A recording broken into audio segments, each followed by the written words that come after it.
What's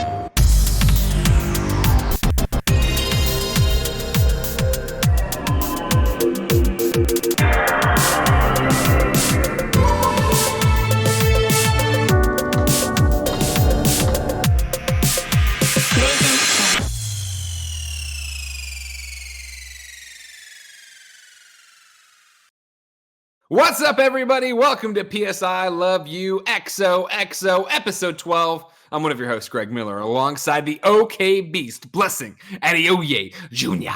Greg Miller. Hey, buddy, how you doing? Who is the Tom Nook of PlayStation? Oof, man, you have to sorry, are you talking about a character or somebody who works at PlayStation? A character, or both. Okay, Kevin, we can hear your keyboard. You're in for a special one if the pre-show, as we were setting this all up, is anything. Who's the Tom Nook of PlayStation? That's a great question. I immediately go to Sully, and I don't know why. Sully from Uncharted. Yeah, Sully. Okay. Where my mind immediately goes to, and I don't know why. Because Sully doesn't really like take debt from you or anything like that. But I feel like they have similar energy. Like they both like Sully. They both have like an older energy. Obviously, because Sully is literally like an older gentleman. Tom Nook, I have no idea how old he is.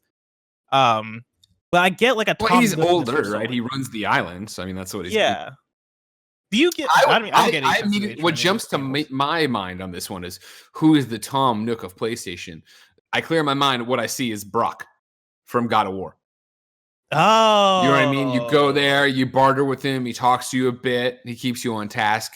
He takes your money. Why Bock and not Sindri? If I'm being honest, well, Brock's the blue one, right? Who's like, I believe so. Yeah. Yeah. Well, that's why. That's because I mean, like, I look at Tom Nook as a little guy, a squat little man, or a raccoon. Mm-hmm. Who's there? He's plump. He's Robert. You know what I mean? That's how he talks. Mm-hmm. So I feel like. Thank you. I've been working on my impression of all the Animal Crossing characters. But that's where I'd go with it. Yeah. All right. I dig it. I'm glad you dig it. Solve the case. It's been officially 1 week of working from home. How are you feeling right now, blessing Adeoye Jr.? I'm feeling good right now. I'm gonna be honest. Week 1, I feel like was kind of anxiety inducing.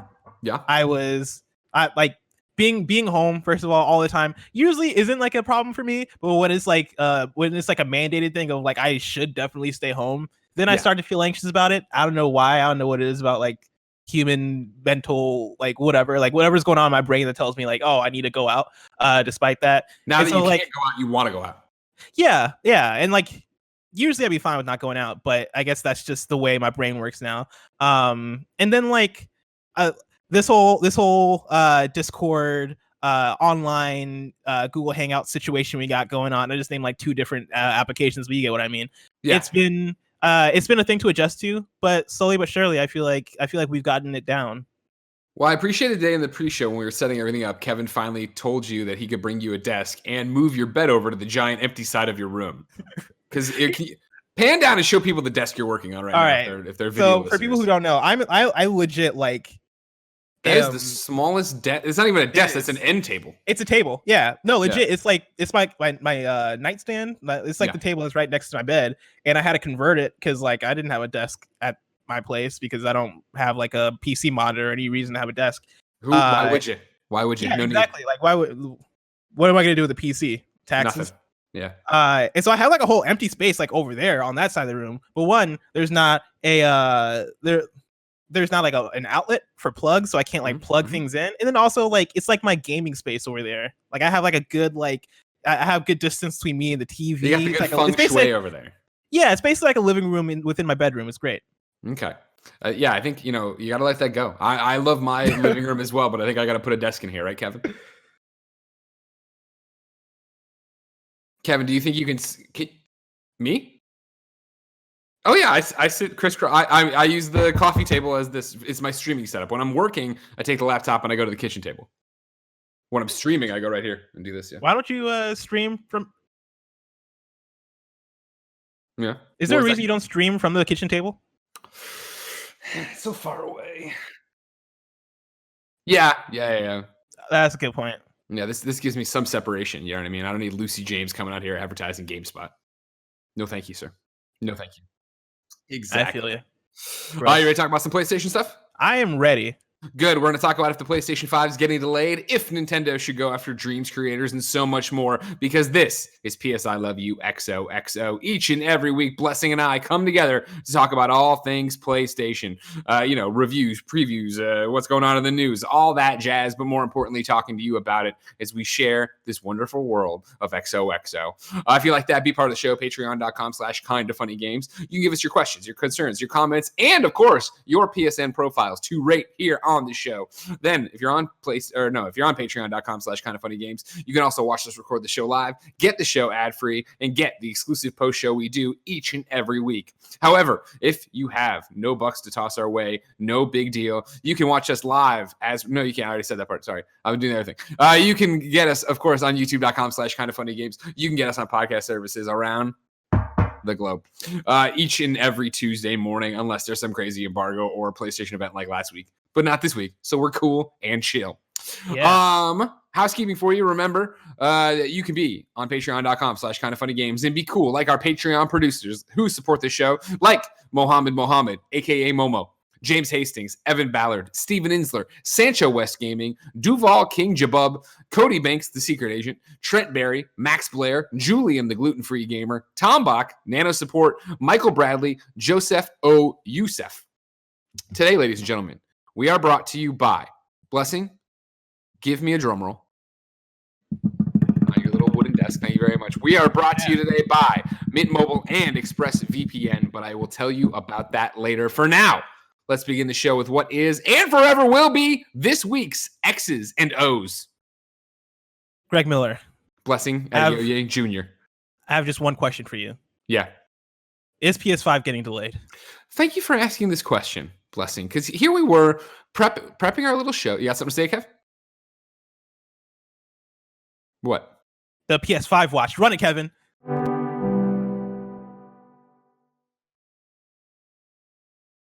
Great job, Kevin. I know my energy is way different from what that actual graphic is, right? Because it's like, oh, let's go, PlayStation 5, and the graphics like I can't hear the music, but I imagine the music is like chill. Kevin, can you confirm is the music chill? Isn't live for the kids. Yeah, the music's really chill. There I am. God damn it. There he is. Well, the garbage truck rolls on. Yes, thank you for asking this question because, of course, it's a question that popped up today, Wes. We were putting together this show. We have all sorts of things to talk about, right? Their clarification on this backwards compatibility business, what we've been playing, what's going on in the league, and all that jazz. But then I was looking through patreon.com/kindafunnygames and found this question from Brandon. With the state of everything, do we really still think that the PS5 will be released later this year? And it got me thinking. It's an interesting question we really haven't delved into here on PS I Love You XOXO. It's been asked a lot, but we've not really taken the time to really dig deep. And so, Greg, let's dig deep. We have a few references here, a few reports here that we have from different sources. I'm going to start off with Dave Thier at Forbes, who wrote, on March 13th, the much anticipated launches of the Xbox Series X and PlayStation 5 are likely to be delayed by the spread of COVID-19, and an analyst report projects. The disease, which the World Health Organization officially declared a pandemic on Wednesday, has begun to touch virtually every aspect of daily life and the global economy, sparking widespread concern and the stock market's worst one-day loss since 1987. Video games are ultimately just one small part of a troubling global picture, but they are certain to be affected along with the rest of the economy. DFC Intelligence recently released a statement and forecast for next-gen consoles, saying that it expects the Xbox Series X and PlayStation 5 to be delayed out of their current holiday 2020 launch, citing widespread global uncertainty about the spread of the virus. Quote, coronavirus is likely to have a major short-term impact on the delivery of both systems. There is a strong likelihood one or both systems will not make a 2020 launch. If the systems do launch, supply will likely be constrained, and initial pricing could be higher than expected.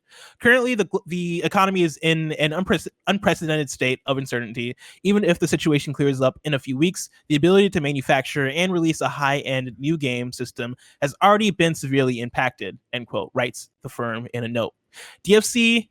DFC Intelligence echoes a statement from Nico Partners senior analyst Daniel Ahmad, who recently said that we could see either limited supply limited supply at launch or delayed releases if the virus continued to affect manufacturing through Q2 2020. And then Alex Avard at Games Radar writes this on March 18th. 5 days later. 5 days later, the PS5 is still on track to meet its holiday 2020 launch window, a representative for Sony Interactive Entertainment has confirmed, despite concerns about the ongoing rise of the COVID-19 pandemic across the globe. The news was confirmed by BAAS, the Amsterdam PR agency for Sony Interactive Entertainment Benelux, in a statement to Dutch tech website Let's Go Digital, stating that, quote, coronavirus has not yet delayed the launch of the PlayStation 5 for the time being, end quote.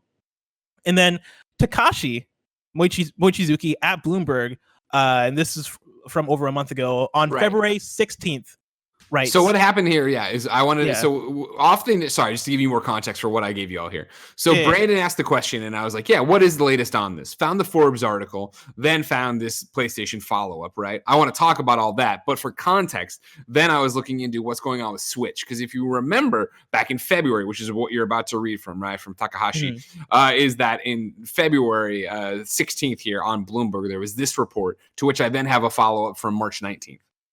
All right, so this is the report from from February 16th from Bloomberg. Nintendo company is likely to struggle to supply sufficient Switch consoles to its US and European markets as soon as April due to a production bottleneck caused by the coronavirus outbreak, according to people with knowledge of the company's supply chain. Limited component supply coming out of China is affecting output at a Nintendo assembly partner's factory in Vietnam, which the gaming giant primarily uses to build consoles for the US, said the people asking not to be named because the details are private. A shortage of components this month would affect Switch units scheduled for arrival in April after existing inventory and current shipments of the console have sold through. And then this is the follow-up from Gabriel Gatica at mdcthereporter.com on March 19th. And so this was 4 days ago. Nintendo Co. is feeling the effect of the coronavirus. Shuntaro Furukawa, CEO of the consumer electronics company, confirmed in a news briefing with Routers that Nintendo Co. is experiencing production and shipping delays of its Switch console and complementary accessories like the Joy-Con controllers. The Kyoto-based company moved part of its production line from China to Vietnam last year to escape the financial barriers brought by the Sino-American trade war, Router reports. Am I pronouncing that right? Or is it Reuters? It's Reuters. Reuters reports. However, the coronavirus outbreak in China poses new barriers for Nintendo Co. According to Bloomberg, the outbreak has slowed down the export of manufacturing materials from China to Vietnam, where a major assembly factory used to build consoles for retail in the United States is located. Lack of manufacturing components to build the Switch consoles this month means that once existing inventory is sold through, Nintendo Co. will be faced with insufficient supply of the product. And then lastly, bringing it back to PlayStation, today, as of the time we're recording, PlayStation updated the PS5 page on PlayStation.com. Now the graphic has the PS5 logo and says PlayStation 5 is coming. Under it says launches holiday 2020. And then under that, they talk about their hardware details that we've gotten recent information on, and so they write, we've begun to unveil more details behind the technical and hardware components that make PS5 such an innovative and powerful platform. The ultra high speed SSD, integrated custom IO support or IO system, custom AMD GPU with ray tracing, and highly immersive 3D audio. With these capabilities, PS5 will allow developers to maximize their creativity, building expansive worlds and new play experiences in the games they design. For more details on the technical specs of PS5, visit PlayStation blog for a developer deep dive from Mark Cerny, lead system architect. And then they have the sign up below thing. But Greg, all that said, all that context, with all that context now being provided, will PlayStation 5 get delayed? I don't know, and I feel like it's so hard, right? Because obviously everyone who's watching or listening to this knows the world they currently exist in and know what 2020 is, and realize that 3 weeks ago, right, it was such a different world, let alone what it was like last week, let alone what it's like recording this on a Monday afternoon, what it'll be like when you listen to it on a Tuesday morning. Things change so quickly, and there's obviously key components we're missing that so you can't make the most educated guess. pulling it, because I mean, obviously, like as they go into in both the Nintendo articles, right, they're talking about moving it from China to Vietnam, right, which then obviously is thrown stuff off with the way China was hit, the way if they can get the materials to Vietnam.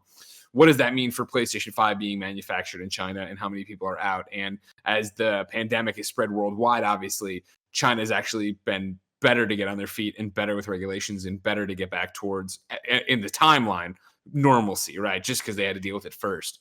So there's a lot of missing parts there. I feel, based on everything we're hearing in these several articles, right, the most likely thing is that the amount will be limited, that there'll be fewer PlayStation 5s out there than no PlayStation 5s. And yeah, and I know that that's some of the stuff we have from the industry analysts, including Daniel in here, right? Like that seems to be the most thing, you know, because in the top article, right, who Daniel Ahmad, who said either see limited supply at launch or delayed releases if the virus continues to it. Right now, based on how it's sweeping the globe, I would say you're going to see fewer PlayStation 5s out there. I think that would be the impact, and that's against Sony. I think the number would have to get so dramatically low for the amount of PlayStation 5s to be that if they're only making however many thousand, if that's all they can produce, that's when you delay it. But as long as they're hitting somewhere close to what they want, somewhere further out to what they want, it's fine. Yeah. Part of me wants to hope that we're far enough out from the PS5 launch that maybe by the time they start really ramping up hardware manufacturing, all of this has been settled and maybe not over, but settled enough that to where, contained and normalcy comes back. Yeah. What I think could play a part in this whole conversation is games, because we've talked about it before that one, like, we don't really know what effect that this whole thing is, like, coronavirus is having on the industry as a whole, because every single day it feels like it's getting more and more ramped up as far as what the effects are. I feel like now we have a good idea as far as like the breadth of it, right? Yeah. It's affecting the whole world right now. But yeah, when it comes back down to games, what does working from home mean for all these companies? Does that then slow development? Do we then see game delays because of that? Do we have a bunch of games from launch then delayed? Do we think that then that might that's be another great that's a great point too, Bless? Yeah, like, that's does that mean point. Yeah, if consoles get delayed?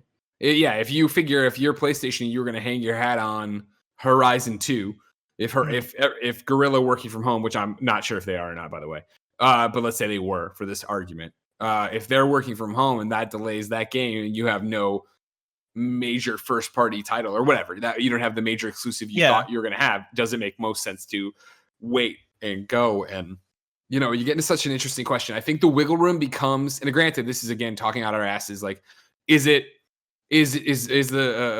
supply chain being affected? Are games being affected, et cetera, et cetera? I think the thing you'd have that might work in their benefit is that obviously fiscal years are different than calendar years, so that you could push it to January, February, right, and still have at least some of the impact you would have seen. Obviously, Sony as a corporation would prefer to be selling PlayStation 5 for as many months as possible.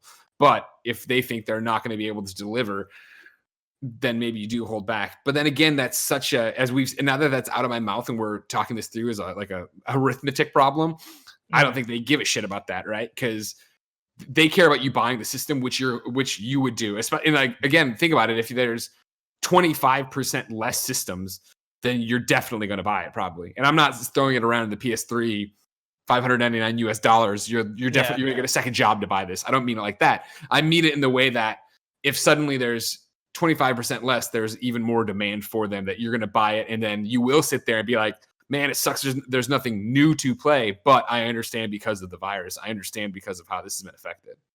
Yeah. And like, I want to say like they're preparing Horizon Zero Dawn 2 for launch. I want to say that game getting delayed alone wouldn't be enough to make them want to delay the PS5, but the domino effect of maybe it is and I keep invoking Knack 3, but it's because it's like the easiest. It's the easiest example. Do not make this thing real. Do not will this into existence. It's the easiest example of a launch title that I can think of that like that doesn't necessarily have that huge impact of something like Horizon, but something that Sony would put out there as like a title you can get at launch for the technical aspects of it. This is what this is taking advantage of the PS5 because of how many different knacks there are within knack or whatever those things are. But like the domino effect of Horizon being delayed. Okay, we gotta delay knack because it's not ready because of how things have changed. Okay, cool. We also have to delay Resogun developer. You know what I'm talking about. Yeah, we gotta delay Housemarque's game that might be coming at launch. Who knows? We gotta like at what point is it like, okay, there's so many titles that we were preparing for launch that have been fucked because of timing that now we just gotta delay the whole thing. Here's the thing is, those are great points, but I think those are points that we would make as enthusiast press and as fans, right? Whereas I think PlayStation's MO on this one, it would be, hey, we only have 75% of the stock of PlayStation 5s we wanted. We don't have the games we wanted, but all the games people already have run better on this machine. So put it out there. They'll buy the machine and they'll buy it more like a PS4 Pro right now than they would a PlayStation 5, which won't show off the power of it in terms of what it can actually do with something like Horizon 2, but Rainbow Six Siege is going to work on it. You're going to play Fortnite on it. I'm going to play Division on it. Like, you're going to be able to get in there and have these hopeful, knock on wood for everything, faster loads. You're going to have the backwards compatibility, knock on wood. You're going to have all these things that, even if it isn't this next gen step forward, buy a whole new library thing, it is next gen, and they know that we will buy it because we'll be excited for it. And they know that if there's even fewer people buying it, it's probably going to be, think of it then, it's like you're getting down even more to the hardest of the hardcore, the people who will wait in lines or, be up at 3 a.m. to make sure they hit the pre-order button like us that listen to this show. Where I think even outside of that, of being excited just for the games I already own to run better, to play Spider-Man without any loading or whatever it'll be, I think you'd then have everybody. I mean, look at us right now as we record this show from home, and there's something, audio gets fucked up at the front, or this is whatever we cut out. Like, everybody's like, we understand, we're all in the same boat. I still think that if you were to launch 75% of the PlayStation 5 stock in November or whatever, and there were no games, you could easily message that of like, hey, we wanted to make sure we got it to you so you'd have the best machine, but yeah, you have to wait for all the exclusives. And I'm speaking out my ass here too, but you figure that if they treat it like PlayStation 4, there'll be that indie AA scene that is driving towards this and does have content for you to be there for. And let alone, like, maybe they, if they wear it on their chin of like, hey, yeah, like, this didn't go the way we wanted to. Obviously, we're a world still recovering and in dealing with this coronavirus.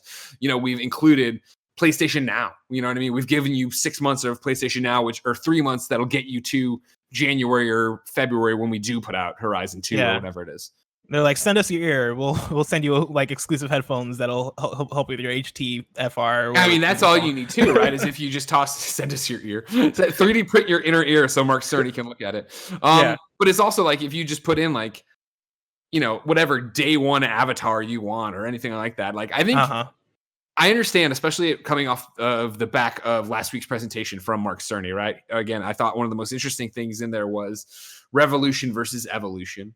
And how PlayStation 5, at least from what it sounds like right now, without them really coming out and touting the bells and whistles and what it does read to me as this is an evolution of the PlayStation 4 in the same way that my Pro was an evolution. And I think, whereas me personally, even though I obviously own a Pro now because my other one died, me personally, when they announced the Pro, I was like, this is a weird half step. This is hard to get excited for. I don't like your messaging here.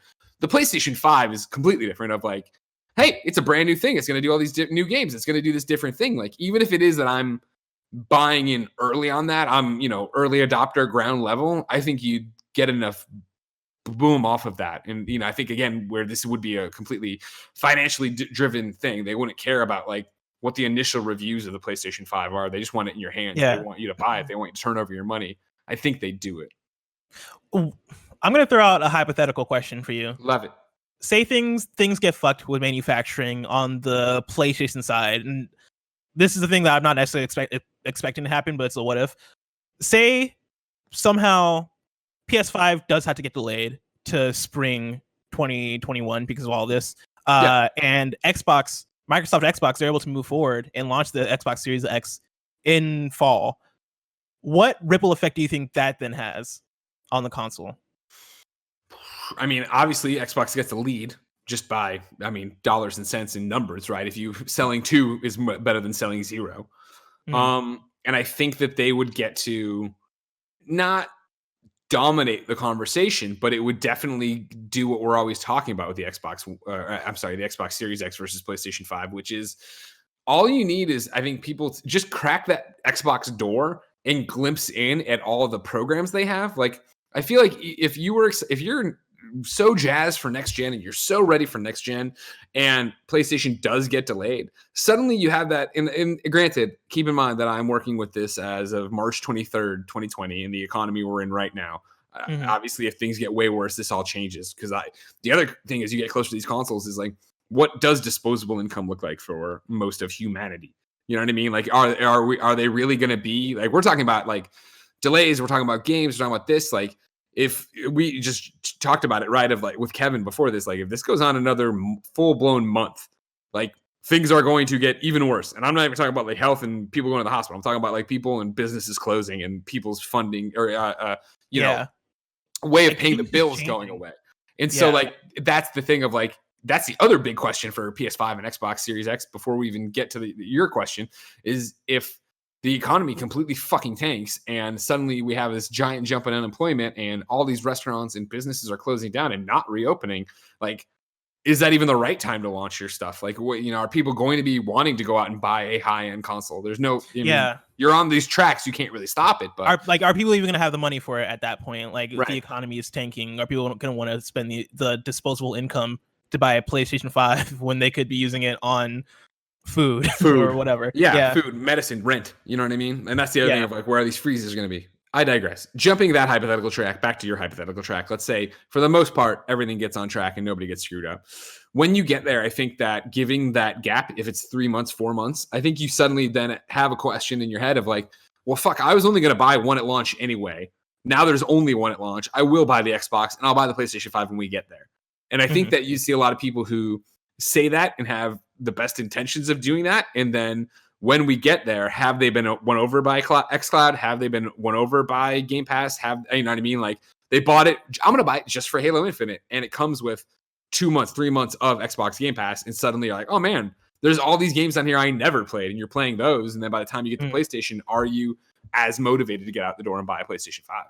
Yeah. Like, I wonder if that then ends up as like a repeat of the PS3, Xbox 360 generation, where the 360 got a head start, and like the PS3 kind of bungled its launch period. And that's why it's like not exactly apples to apples, right? Because there were so many moving parts to that of like PlayStation totally fucking up their messaging and not having a working store.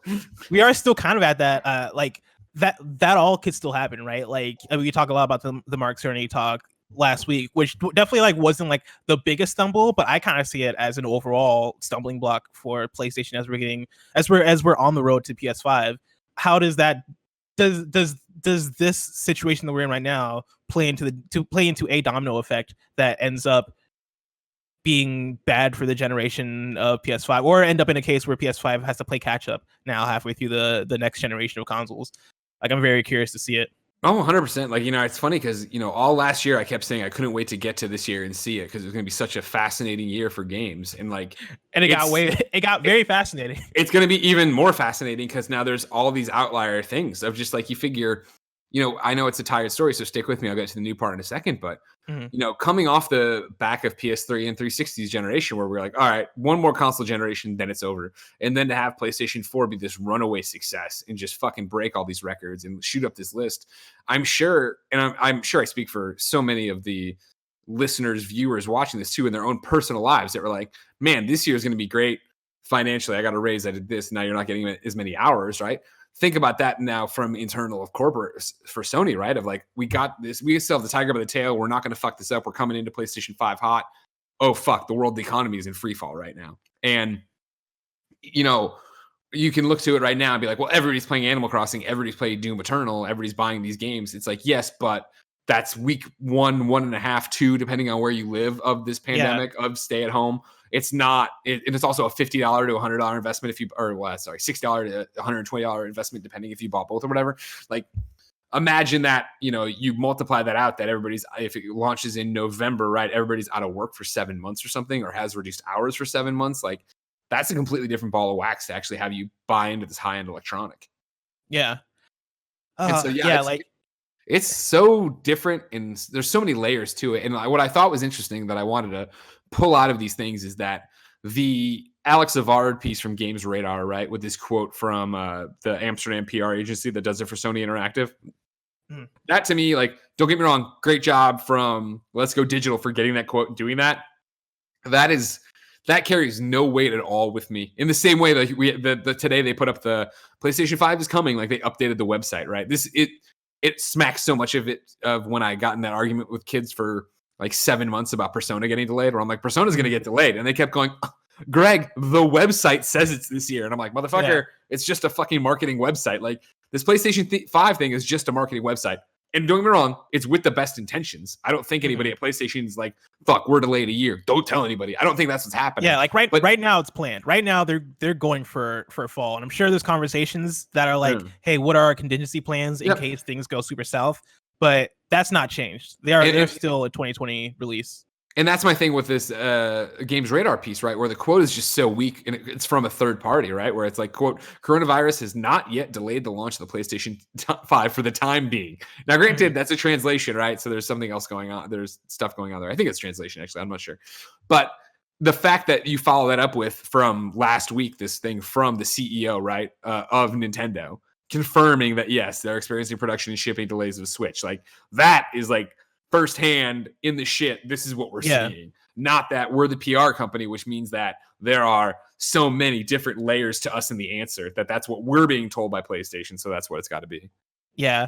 The crazy thing to me right now is that I'm at a point where I would not be surprised if the PS5 got delayed. Like, I'm definitely not going to say I think it will or I think it won't, because like what do we know? Right? Yeah, like exactly. Like we're not scientists or like researchers or psychics. But like, cut to us talking to like a nuclear physicist, and he's like, I don't know. Why would I know? Yeah, he's like, oh, what's a PS5? But I wouldn't be surprised if we got the news like a few months from now, and then Sony come out and we're like, hey, like we're pushing this out, state of the world, all this stuff, and I'd be like, that makes sense. Like, honestly, that's the crazy thing to me.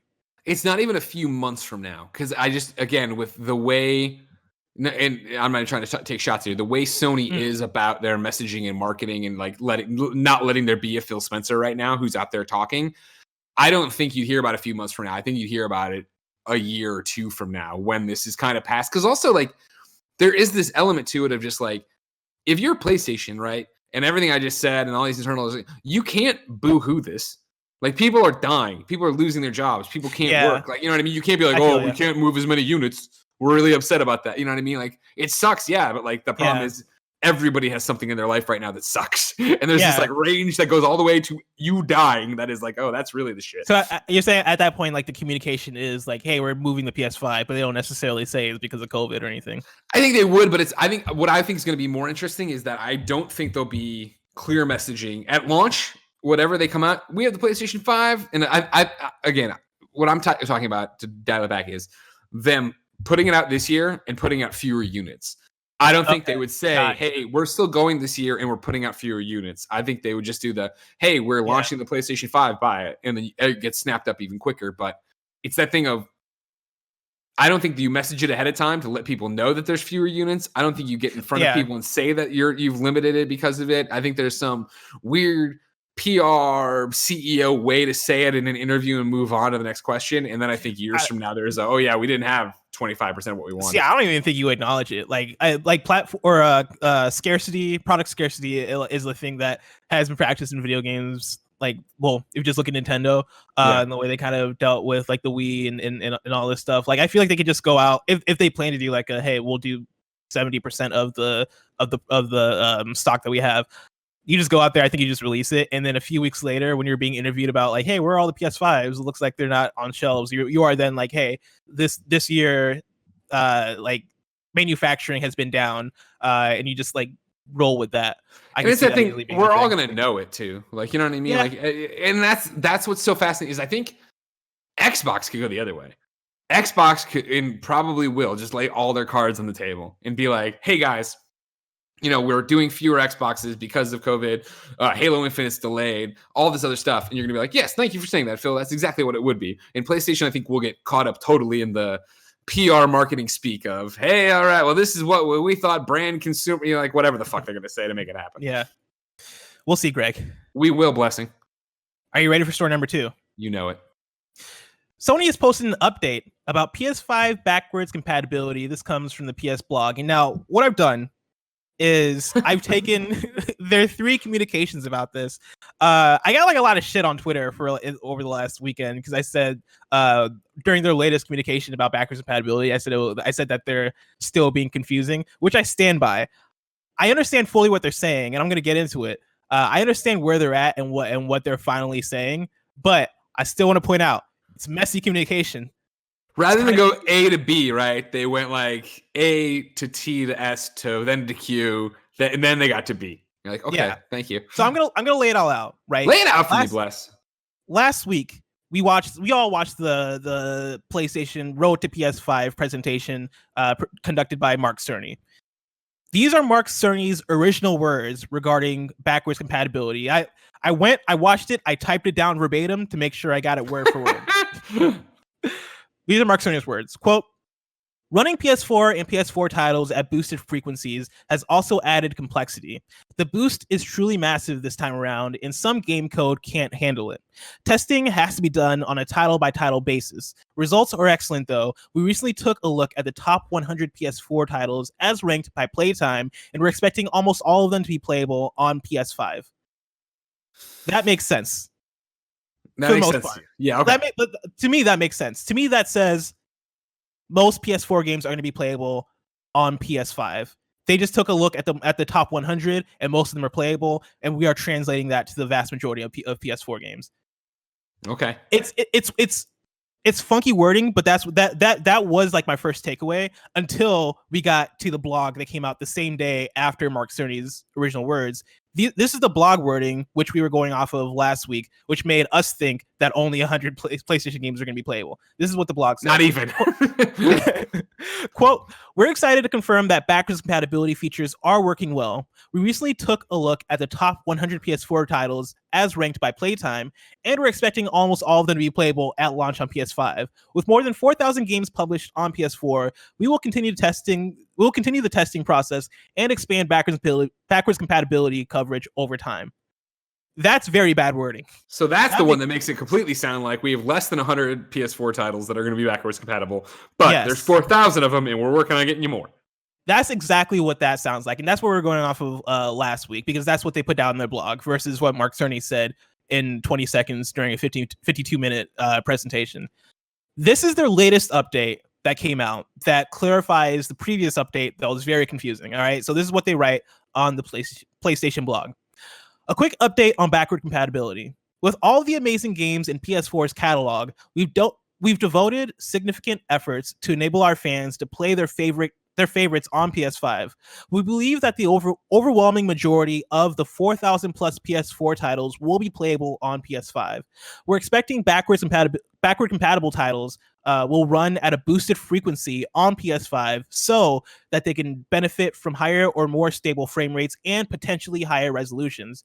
We're currently evaluating games on a title-by-title basis to spot any issues that need adjustment from the original software developers. In his presentation, Mark Cerny provided a snapshot into the top 100 most played PS4 titles, demonstrating how well our backward compatibility efforts are going. We have already tested hundreds of titles and are preparing to test thousands more as we move toward launch.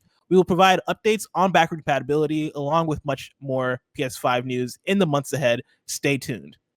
So to me, that clarifies the previous blog. That tells me what they really meant was, hey, most of the games are going to be playable on PS, like most PS4 games are going to be playable on PS5. We just took a snapshot of the top 100 as like an example of, hey, most of these games work. Right. However, in the boosting aspect. And and this is where I say this messaging is messy, right? It's because when we talk about boosting, they say the PS5 can benefit from they say we're expecting back compatible titles to run at a boosted frequency on PS5 so that they can benefit from higher or more stable frame rates and potentially higher resolutions. One, that's not like solid language. It sounds like they're very much in the figuring things out stage. Exactly. Which like I can understand. Like that makes sense. Like I wish I had more clear and more direct language about what's going to happen with the games, but I get it. You're trying to boost these games, you're trying to make them better. Cool. There's the fact that when they say we believe that the overwhelming majority of the 4,000 plus PS4 titles will be playable on PS5, they don't use the word launch, which they've used previously. They just say those games will be playable on the PS5. So that's another thing where I'm like, I wish y'all clarified launch, or do you guys not mean launch? That's another thing. Yep. But overall, clear idea of what they mean. Right? Yeah. Like, yeah. There's two different things happening here, right? Of like, yes, how, to your point, how poor and convoluted this messaging is, that we need to hear it three different ways to try to get to what it actually is. Yeah. And so it is this boosting thing, but does that apply to everything? But then, yeah, what you're talking, we believe that, period, no boosting mentioned at all. And this is the most recent statement. We believe that the overwhelming majority of the 4,000 plus PS4 titles will be playable on PS5, period. That's what they say. Mm-hmm. It's like, okay. But to your point, at launch? Launch, they don't say at launch. They just say playable on PS5. And it's like where, we've talked about it all last week when we did PS I Love You, and we were talking about this of like, Xbox is nailing messaging. Xbox sounds cool. Xbox makes all this digestible. PlayStation is doing the opposite of that and making it unwieldy and making it sound like they have weak points, but maybe they don't, but maybe they do, but I don't know. Xbox is like, everything's backwards compatible. You have an Xbox library and it all runs. All right, great. And next question. And this is the thing where this is the reason why last week the Road to PlayStation 5 presentation that was done by Mark Cerny might have been a mistake, because there's so much language in there and there's so much context and there's so much explanation. And me watching it, like, remove from the console race, remove from everything else, me watching Mark Cerny, I enjoyed what he had to say, because I was like the whole time I was like, man, this is a smart dude. But I'm learning things about game design and technology and the ways those things interact that I would not have learned otherwise. Now take that and put that within the context of everything's going on, the way that Microsoft has been explaining what they're doing, the way what our expectations are as an audience for backward compatibility and for what the features of this thing is going to be. And it's like they're not being clear and direct and straightforward enough. Like, they don't have the bullet points that Microsoft has. And I know that sounds basic, but like, it's bullet points can go a long way. It's almost like they're trying to merge the PlayStation that I don't love, which is the buttoned up, here's the presentation. They're trying to merge that with, hey, we want to be authentic and we want to be open and honest, and you know what I mean? And like, it's very similar. Like, I feel you can look at this Road to PlayStation video with Cerny, right, and find a good example and a bad example. I thought it was a good example to talk about their expanded storage, where they're like, I thought Mark did a great job of being like, hey, when I got interviewed by Wired, I said this was better than anything on the market. It still is. This one's close, but by the time it comes out, we think they're going to nail it. Yeah. Now, what that means is you're going to have to we're trying them, and like, I get it. This is new tech. You guys are pioneering, putting something brand new in there that's catching up. I have to wait until I buy the hard drive for that. That one is complicated, but they made it simple. They did a good job of laying out, here's the what, why, and how this is going to go with. And I'm like, got it. I will wait for you to talk to me about it. This one is so much closer to gamers' hearts. And I feel like it's such a bungled messaging of whatever's going on, of most of them will be, some of them won't be. And again, like, this is easy stuff, right? They're talking about, the overwhelming majority of the 4,000 plus will be playable on PS5. I would venture and hazard a guess that at the launch of the PlayStation 5, the games that'll be backwards compatible will be all the games you would legitimately be ready to play on day one. Mm-hmm. It will be your Divisions. It will be your Rainbow Six. It will be your, you know what I mean? Like, no, I don't think you're going to be able to reach into the archives of the PlayStation 4 and, grab whatever disc you had that maybe launched with it. I bet Killzone Shadowfall will be ready to go. But some other random ass disc can come back, Madden 25, and pop that in and have it work. I think it's going to be the stuff that do you really give a shit about that? Then no, we're not going to make time to make that one of the ones that's working right now. It's similar, it reminds me of with the PSN name changes when they finally came around. And it was cool. It worked for most stuff, but some stuff from PS3 and early PS4 might break forever, and your leaderboards will fuck up. And it's like, well, yeah, who the hell cares? Nobody cares about that. Something that's that old obscure thing. I'm sure there's one or two of you out there that are like, no, I fucking need this one game that I go back to, and it's my junk food. And like, hopefully by the time you go back to that junk food, it would be covered. But it's like, whatever. Honestly, like part of me wishes that Sony didn't have all that language during the name changes stuff, because I've not changed my name. That was one of the big reasons why like I was like, dude, like when they first announced that, I was like, oh, I'm not changing my name. And even still, I've heard nobody talk about any of the issues that have come with PlayStation name changes. And I'm still like, oh, we'll see. Like, let me just wait it out a little bit. Like, what if I change it now and then that then screws up a game that I bought recently? Like, I have all these thoughts in my head because they're being so like deep with the communication when they could boil it down and make it a bullet point and make it simple. Like I mean, it's very easy to compare to Microsoft because they're like the only competitor, like they're the direct competitor to PlayStation. But smart delivery is such a smart, no pun intended, but such a smart term in order to advertise what they're doing. I know we had some like confusion with that too, as far as like, all right, what does smart delivery mean? But when you boil it down, that's a bullet point that you can take and be like, okay, cool. Like if I buy a game on Xbox One, if it has smart delivery with it, then cool. I'm gonna know I'm gonna be able to play that on Series X. Like I'm good. And it's such a simple, simple messaging that goes a long way into making us understand and making us be like, okay, cool, no sweat, we get it. Yeah. I had a lot of people even tagging me in this Xbox tweet from March 20th, where like after I said that the PS5 backwards compatibility language was confusing, people then tagged me in this Xbox tweet that reads, correction, and this from Xbox, at Xbox on Twitter, correction, to date, we spent over 100K hours testing your favorite games from Xbox One, including existing backward compatible 360 and OG Xbox games on Xbox Series X. While we are still in the process of validating, we can confirm thousands of games will be playable at launch. And people were tagging me in that, expecting that I'd be like, oh yeah, like that's also confusing, or oh yeah, that's like also like not acceptable. But that's very clear language. Thousands of games will be playable at launch on the Xbox Series X. Like that's kind of what I'm looking for as far as like clear marketing, clear messaging. Just back to your point, right?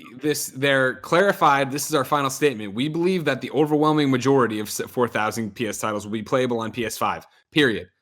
Not will be playable on PS5 at launch. Will be playable on PS5. At PS5. And that contextualized with all the other kind of murky language that they have within the other statements kind of makes it like, all right, like what is really happening here? Like I understand you guys are in the process of figuring it out. I understand you guys are testing a bunch of games. You might not be able to say at launch because maybe you're just not sure. Well, it just sounds better, right? And here's the other thing is, do people give a flying fuck about this? Quickjab writes into patreon.com/kindafunnygames and says, I know this is a loaded question, but is PlayStation in trouble? The recent backwards compatibility debacle, I feel, is the clearest sign that PlayStation 5 is going to have a bad start out of the gate. At this point, will games releasing this year on PS4 even work on PS5? And historically, consoles don't launch with that many great games, so is there any way to spin this news in their favor? Like, the question here really for me comes down to is, right now, we are all in the desert, and we are so thirsty for anything PlayStation 5 related. Yes. And for the road to PlayStation 5 to come out and be as technical and deservedly technical, that's, for GDC, I get that, as technical as it was to botch one of the few things the general gamer watching would have wanted from this is so much a problem that now it is, I think, personally, it's being made into a mountain out of a molehill. I do think, and granted, I know we just spent the first story was like, is it going to get delayed? Will there be any games at launch? Yada, yada, yada. Let's put all that aside for 2 seconds, right? Because that's definitely not what their plan was, so it doesn't matter. Mm. For this actual launch with this, does anyone really care about backwards compatibility? If you put it in your and you can play Destiny 2 on it, you can play whatever game you're bringing over from the last gen on it that you're like even in the middle of. If you can play Doom Eternal on it and stuff like that, does it matter? Like that something from, I don't even fucking know, 2013 or whatever isn't going to run it? The Order 1886, which might not be a good example because that was a first party game, but like Yeah, like, I and mean, it's another great example, right? Of like, yeah, like that's what you're hankering to play when you get popped in. And that's the thing. The games where it probably would matter the most, we've had some communication about, or we can probably expect we will get some communication about. Like Division 2 will probably be playable on PS5. I don't know if they've came out and said it, but that's probably a thing that we can assume. At launch, I would say probably. Like I would at this point I expect it.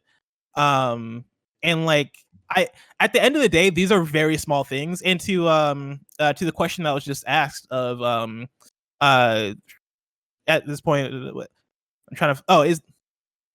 I'm trying to find the exact question. While you do that, I want to read. I gave you a Google Go for here. it. Robert Ramsey over at pushsquare.com has an article from February 11th. No plans for Division 5 port. I'm sorry, a PlayStation 5 port of the Division 2, says the dev. Talking to Yannick over there, Yannick said this.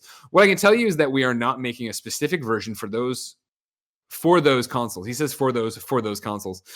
We are very much focused on just working on what we have now and making that as good as possible. So, I mean, to me, that makes it sound like it's not getting a port, but since obviously it's backwards compatible, it'd be able to work. Yeah, and then that's what I imagine is that will be supposedly be backwards compatible, and they're probably working on Division 3 in that case. The thing from the question I wanted to point out, right? I feel Quickjab writes, I feel is the clearest sign that PS5 is going to have a bad start out of the gate. I'm not necessarily sold that PS5 is going to have a bad start. I've had some worries over the last few weeks or over the last month of communication, right? But I'm still of the mind that Sony can come out with a state of play a month from now or 2 months from now or whatever the big state of play for the PS5 reveal or whatever the big event is for the PS5 reveal that comes out, and they're like, here's the PS5, here are the games, here are the features, here's Shuhei Yoshida talking about indies. Oh, I wish they can come out and do that. They can come out and do that, and it could still be a banger, and we can all be like, all right, we get it now. This is why you guys were silent over the last few years, is because you guys have been cooking up bangers. And again, moving out of this whole what is coronavirus going to do to it, even if I don't think it'll fuck up the announcement, maybe dates like we're talking about, but not the announcement. I really do think that all of this will be a moot point when we get there. Yeah. Because that's how this always goes, is that we get these little crumbs and we all get so hung up on them and spun up about them. And then by the time you get to the actual reveal of these consoles, it is either here's the big programs, here are the big games, here's what it actually looks like here. You know what I mean? Because that was the other thing I'm going off of when I was going back with the number one story here on X's and O's about delaying the PS5 of fuck, when is the PS5 going to be in production? And I was trying to Google around. I couldn't come up with it, but it's the fact of it's not yet, but then again, it would be the fact that if they fell behind, if your plant falls behind on your production schedule, when you come back, you don't jump to back in line, right? You have to catch up on what you're already back on. And there's all these different questions of what's going on, but this is such a small, minuscule thing of I understand that I've never been the backwards compatible person. I think more than ever, I am this generation with games like Borderlands 3 and Division, stuff that I'm, Predator, hopefully, if it turns out good, that I'll be entrenched in and have a life with and want to bring with me over. But I think that if the current titles that are big deals for online gamers, right, and more recent PS4 titles, which is such a huge selling point, if those aren't working, then PlayStation's in such huge trouble. I don't think that'll be the case. I think by the time we get there, by the time we see their big presentation or whatever the hell it's going to be and understand what the box looks like and what games are coming for it, I imagine this will be ironed out in a way that it makes sense to us and very much comforts your fears and makes you believe that, yeah, you can play your games on this. I agree, Greg. Number 3, this is our last item on the X's and O's. Does content claiming pose a threat to dreams? This is from Zack Zweizen at Kotaku. One of the most popular and downloaded Mario character models in the PS4 game Dreams has been removed after Sony received a complaint from Nintendo. As reported by Eurogamer, a Dreams creator by the name of Piece of Craft, who made the popular Mario model, recently tweeted the news that Sony had pulled their Mario from the game. When fans asked why, Piece of Craft explained that in an email they received from Sony, it mentioned that Nintendo had claimed a copyright strike on the model. Piece of Craft and others aren't sure what will happen to any current creations that feature the now removed model. It seems like, at least for the time being, popular Dreams games like Super Mario 64 HD are still active and playable, even though they contain the now removed model. While we don't know exactly know the exact reasons why Nintendo decided to remove this Mario model now, some are speculating Nintendo is now closely watching the game and its creations after an announcement that Media Molecule, developers behind Dreams, will start allowing players to make money on their creations. First of all, did you catch that last announcement that Media Molecule allowed creators to make money on their creations? Because I didn't. That's not a news story that we've covered, I don't think. Really? No, we talked about it last week, didn't we? Is that we talked about the beta evaluation thing, but I don't remember. Yeah, that's what they're referencing. Gotcha. I didn't recall that talking about money, unless maybe it was like a throwaway. Well, that was the whole thing, right? Of like, who owns the IP? You own the IP. Where can you put it? We'll put it over here, kind of thing. Yeah. But Greg, does content claiming pose a threat to Dreams? Yes, no. I think it poses a threat to, oh man, like it's not the Wild West. You can't do any crazy ass thing out there. But this isn't new, right? Like I had it here over in my notes, right? Gamesindustry.biz, Monday, the 10th of November, 2008. Little Big Planet levels removed over copyright fears. Yeah. This is from Matt Martin, right?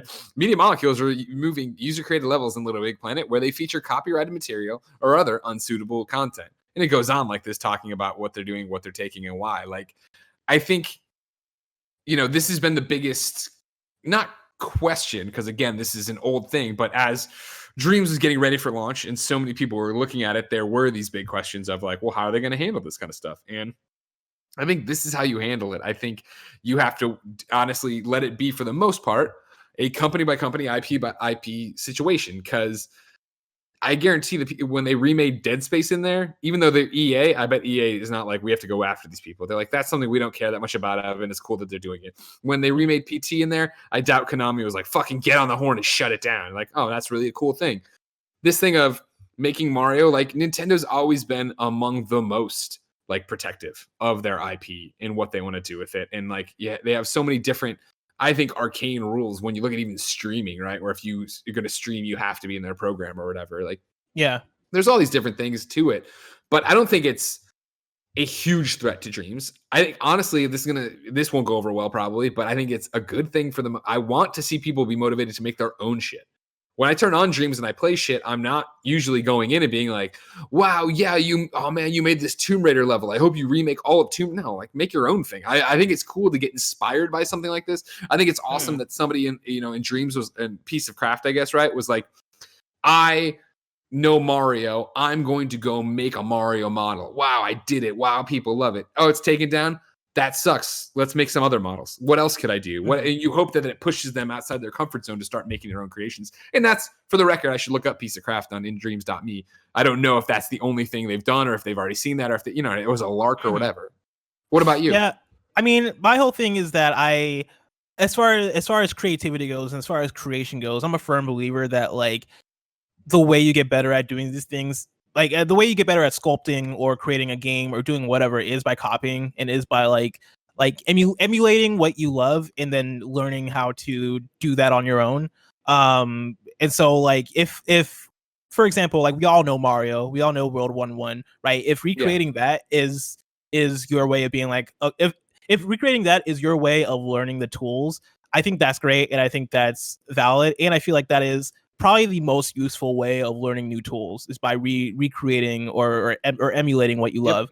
Starting on something like you already know what this should look like. Let's do it to get a handle on the tools. Yeah, and so I'm not like the biggest fan of Nintendo kind of taking down Mario from Dreams. It's within their right, if they want to protect their IP, like go for it, do all that stuff. But I'm not necessarily. I feel like it's one of those things where it's like you can let this slide, but whatever. As far as like, does this pose a threat to Dreams? I don't think so. Like we've talked about on this show about like original creations and how like right now there are a lot of fan creations in Dreams. There's a lot of fan art. There's a lot of like fan fiction-y type of stuff. Like people making Dreams based off of already established IP. And I think that's for the reason that I just said, is that that's the best way to learn. But I think the best creations from Dreams are going to be original stuff. And I also don't necessarily see like a lot of companies going after Dreams and claiming stuff. I hope that's not like a thing that'll happen. And that's the thing is I do not think it's going to be a widespread thing. And again, Nintendo is among the most aggressive about this. Like, you know, Yes. even we always joke. Well, first off, let me give a shout out to Piece of Craft. I'm on his indreams.me page here. Right now, level 126, artist and animator, has a whole bunch of Ninja Turtles here. Has Donatello, Leonardo, Michelangelo, Raphael. I sent one to you, Kevin, on Slack, and then he's got what looks to be a level here called Infernal Hunt that he collaborated on. So, or they collaborated on, I should say. But like to your point, to what we were just talking about, there you go. Kind of, you have it in a second. Right now, we always talk about this, right? 3,500 people are online playing Dreams right now, right? Mm-hmm. Like Dreams is not fucking Minecraft or Fortnite or something that has these millions of people on it, consuming it, being a part of it. Like, I don't think you have to worry about people really running in here and being like, wait a second, that's our IP, take it down, do stuff. Unless it gets into super, they're all having a bunch of sex or whatever. But then again, on Pornhub, that seems to keep going, no problem. I don't know. And like that said, like Dreams is also not the PlayStation Marketplace, right? It's not like well, right now people aren't like making money off of it. I guess the road is probably leading there for the beta evaluation for people to be able to I don't know, and this is the thing I've said, right? Export the stuff into Unity or whatever it may be, which I can understand that being a scary factor for companies or for IP owners when you see that. But overall, right? People aren't making money off of Dreams. People aren't selling them. People aren't really like people aren't doing things in Dreams that are then going to affect how you're doing your own business. Like none of the Mario creations in Dreams. Yeah, like none of the Mario creations in Dreams are stopping people from playing Mario. So that's kind of where I stand.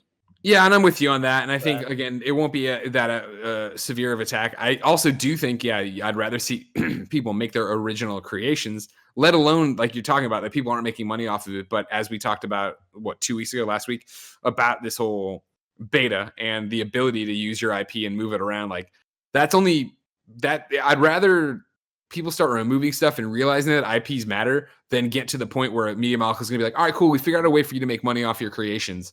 And then people start trying to do it and they can't because, 3 months ago they used the fucking ring from a Sonic creation that people are like, well, now you can't use that because that's a Sonic creation. Yeah. And I should also point out for the Dreams beta evaluation, in the wording in their blog post, I think they said specifically that it's for original creations or like for your original IP. So throw that out there. But so you don't want somebody thinking their original IP is Mario. Yeah, exactly. Well, that's it for the X's and O's, Greg. Well, Blessing, before we move on, let's have a word from our sponsor. This episode of PS I Love You XOXO is brought to you by Mint Mobile. If you're still using one of the big wireless providers this year, have you asked yourself what you're paying for? Between expensive retail stores, inflated prices, and hidden fees, you're being taken advantage of because they know you'll pay. Enter Mint Mobile. Mint Mobile provides the same premium network coverage you're used to, but at a fraction of the cost because everything is online. Mint Mobile saves on retail locations and overhead and then passes the savings directly onto you. Tim noticed that his mom was paying for a whole bunch of stuff with her cell phone bill. She shouldn't be. So when this came through, he switched her over to that. And they've had nothing but good times, sun rays and stuff. I don't know. Mint Mobile makes it easy to cut your wireless bill down to just $15 a month. Every plan comes with unlimited nationwide talk and text. With Mint Mobile, stop paying for unlimited data you'll never use. Choose between plans with 3, 8, or 12 gigabytes of 4G LTE data. Use your own phone with any Mint Mobile plan and keep your same phone number along with all your existing contacts. Ditch your old wireless bill and start saving with Mint Mobile. To get your new wireless plan for just $15 a month and to get the plan shipped directly to your door for free, go to mintmobile.com/PSILoveYou. That's mintmobile.com/PSILoveYou. Cut your wireless bill down to $15 a month at mintmobile.com/PSILoveYou. Up next, it's ExpressVPN. Now, we all know, of course, because we talked about it on the show before, ExpressVPN protects your privacy and security online. But here's something you might not know. You can also use ExpressVPN to unlock movies and shows that are only available in other countries. Now that so many of us are locked up and stuck at home, not going crazy at all, it's only a matter of time until you run out of stuff to watch on Netflix. So this whole week, we have a bunch of people we know that we gave this stuff to who have been using ExpressVPN to binge shows on other things like Doctor Who on the UK Netflix. It's so simple. All you have to do is fire up the ExpressVPN app, change your location to the UK, refresh Netflix, and bam, you're there. Netflix, not Netflix. I don't know what that is. See, ExpressVPN hides your IP address and lets you control where you want sites to think you're located. You can choose from almost 100 different countries. So just think about all the Netflix libraries you can suddenly have and go through. If you love anime, you can use ExpressVPN to access Japanese Netflix and be spirited away. But it's not just Netflix. ExpressVPN works with any streaming service: Hulu, BBC, iPlayer, YouTube, you name it. There are hundreds of VPNs out there, but the reason we think ExpressVPN is so great is because it's ridiculously fast. There's no buffering, no lag, and it's compatible with all of your devices, your phones, your media consoles, smart TVs, and more, so you can watch whatever you want on a personal device or the big screen, wherever you are.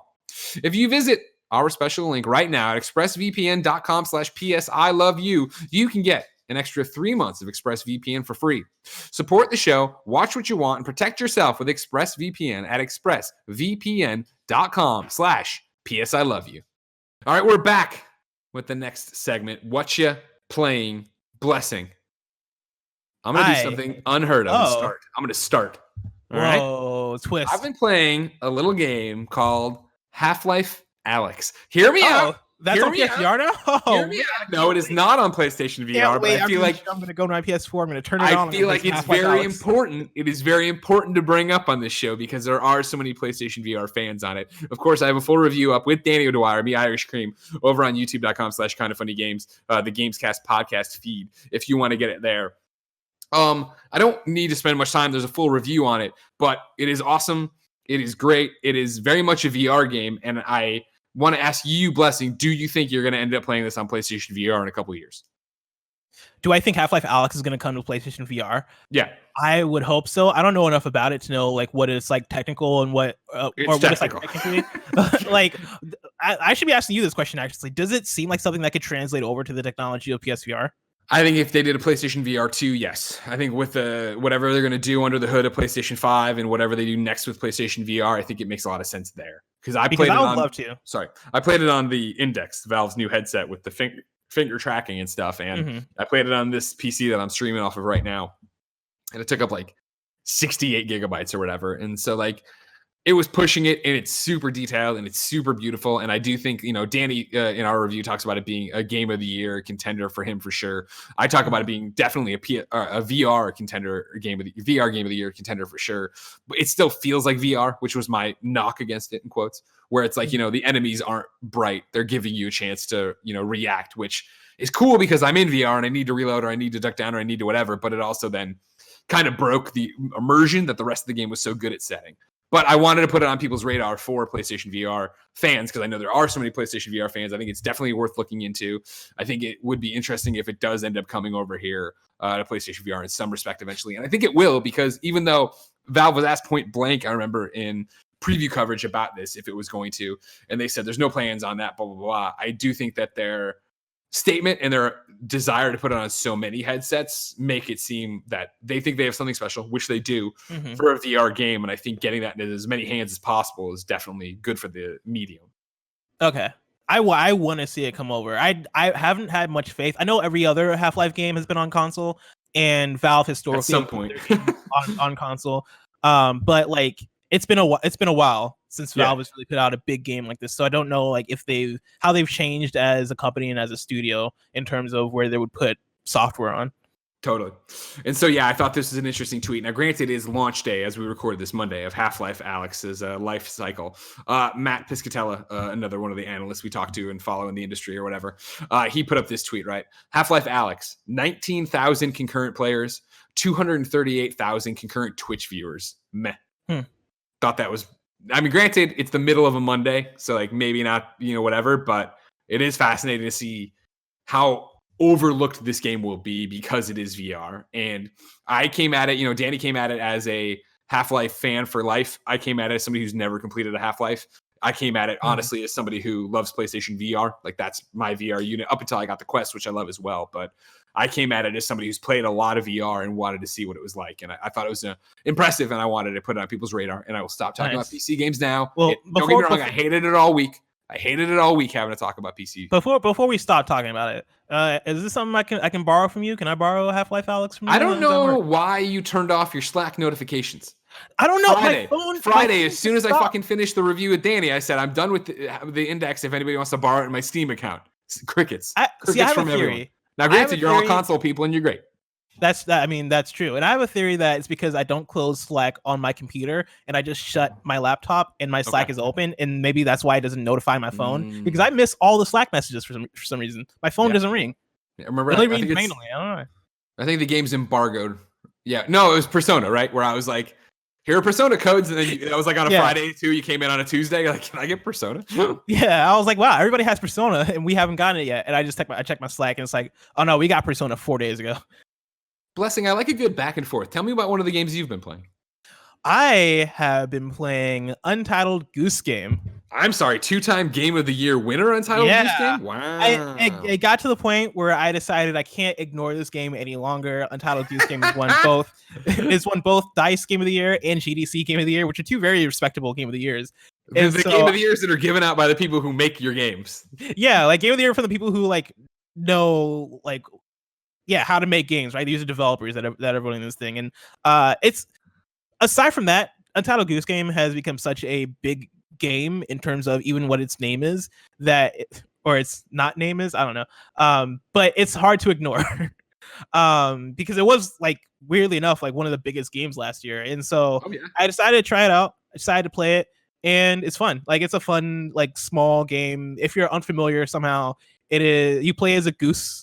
You press R2. If you're unfamiliar with the game, you play as a goose. Yeah, you basically go around these different neighborhoods, and I guess it's like one neighborhood now I think about it, but it's one like connected town, right?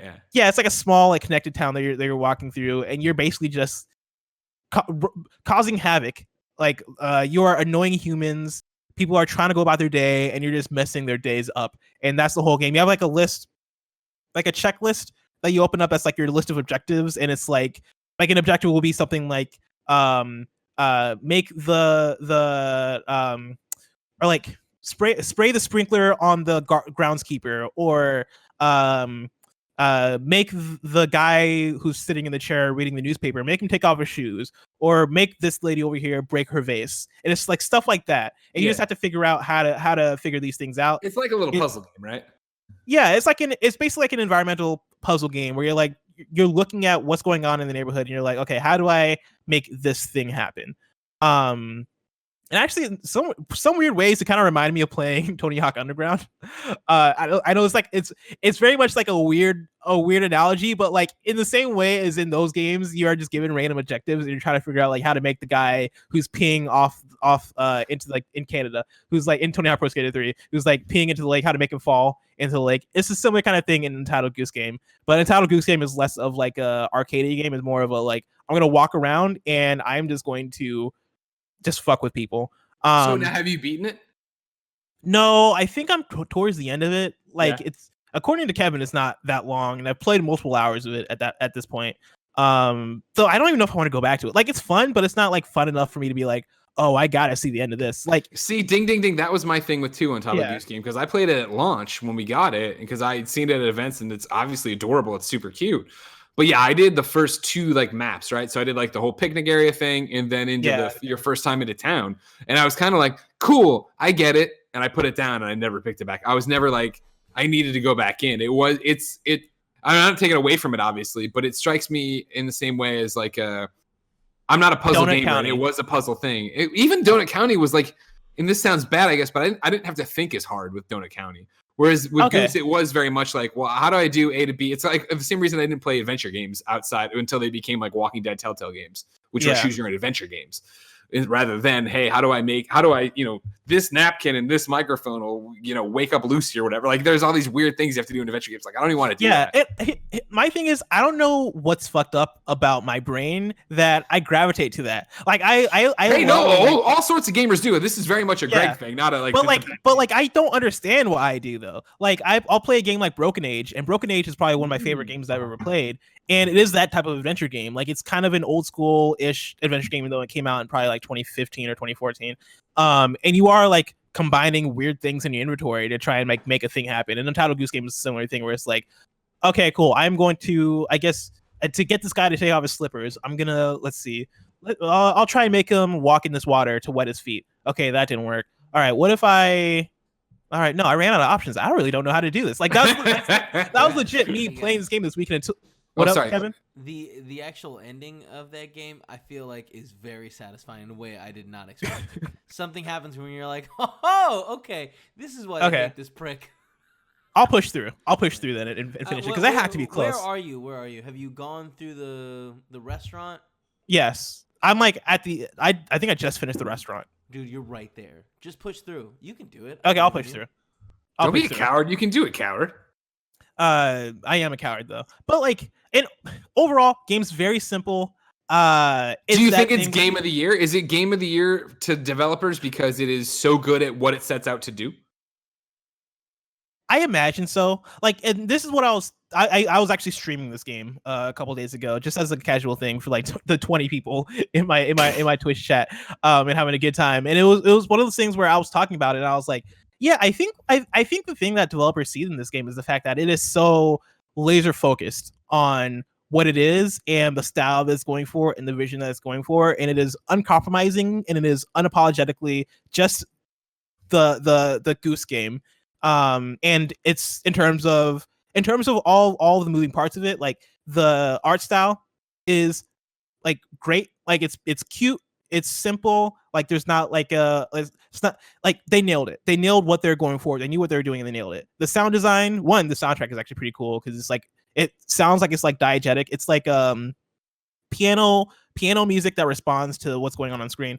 But like the soundtrack is great. The objectives are like cool. Like everything that's going on in the game works to what it is in a way where I'm like, I can't fault this game. Like this game doesn't do anything that's like bad, really. Like this game is solid. It's small, it's simple, it's quirky, but like it does what it sets out to do. It does what it sets out to do. It definitely wouldn't be my pick for game of the year now that I've had time to actually play it. But I ain't mad at it. I ain't mad. I ain't mad at it. I don't care that much about it. That's what it is. Yeah. Yeah. All right, cool. Greg, the next one. Sorry. I was gonna say, did you have another a game that you wanted to throw out there? I have been playing something else this week. Let me read off the screen to make sure I don't screw up the name here.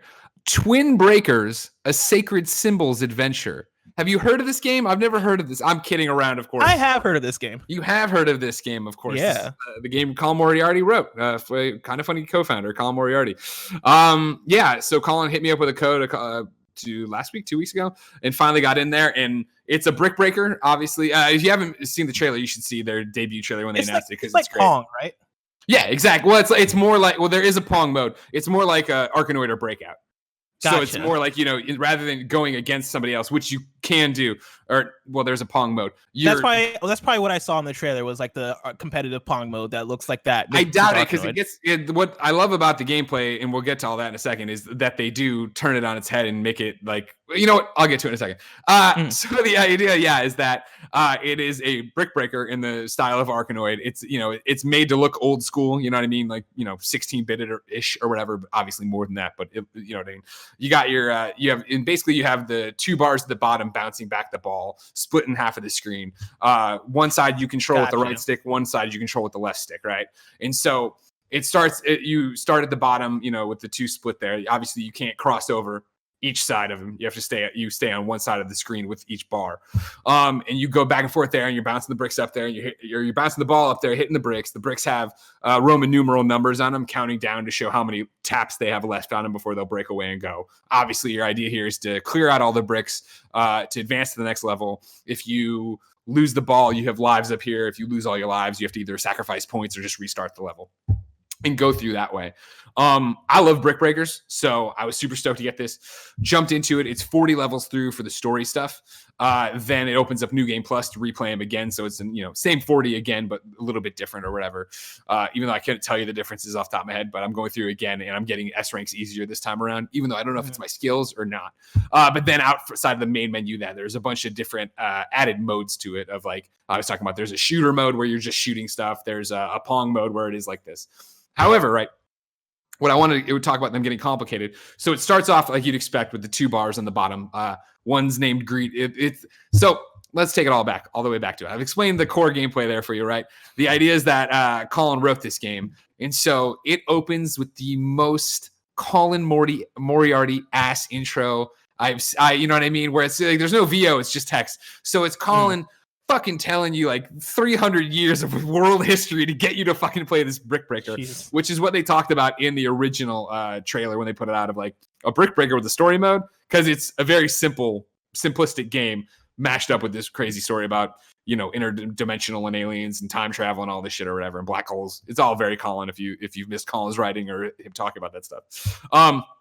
So that's all there. And so then when the two ships you have are greetings and salutations. And so you travel them back and forth. But then eventually in the game, as you start going through the levels, they go from the bottom to the sides. So that's what looks like Pong, where you're shooting back and forth. You still control both of them with the independent sticks or whatever. But then, like a real motherfucker, they have them on the sides and on the bottom. And so you have both two sticks up and down with one stick and up and down with one stick, and then right and left with one. And it's like, that is when the game became the most pat your tummy and rub your head thing for me, where it would be like the ball's coming over to this corner and I know I need to move this one, but I'd move the left stick rather than the right stick and die or whatever. Like I said, I like Brick Breakers. If you like Brick Breakers, it's $10. It's super fun. There's a lot there. The biggest, I have my notes here. Sorry. There's, all sorts of power ups and power down. You can make your paddle bigger. You can make it smaller, which is this. You can get the guns to shoot different bricks, all these different things and whatnot or whatever. However, the thing that I need to compliment it the most on, of course, because Colin writes the game. The other guy, I don't have it up to pull it, but I think it's Lilymo Games. If you can Google that for me. Right. Programs the game and does all that stuff. But I know I had seen a tweet from Colin talking about how he had done the trophies, obviously, and that even when he said it to me, he's like, the trophy list is perfect or whatever.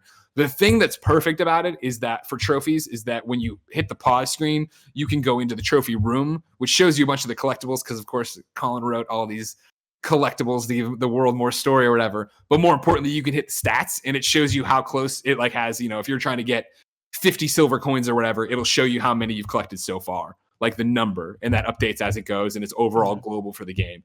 So you can tell that system was designed by someone who appreciates trophies quite a bit, which I appreciate it, because I keep looking, I'm like, jumping through, looking at how close I'm getting. I come back and I have to look at how many I'm on to for getting gold coins, silver coins, reflecting things back using the bars and special abilities or whatever.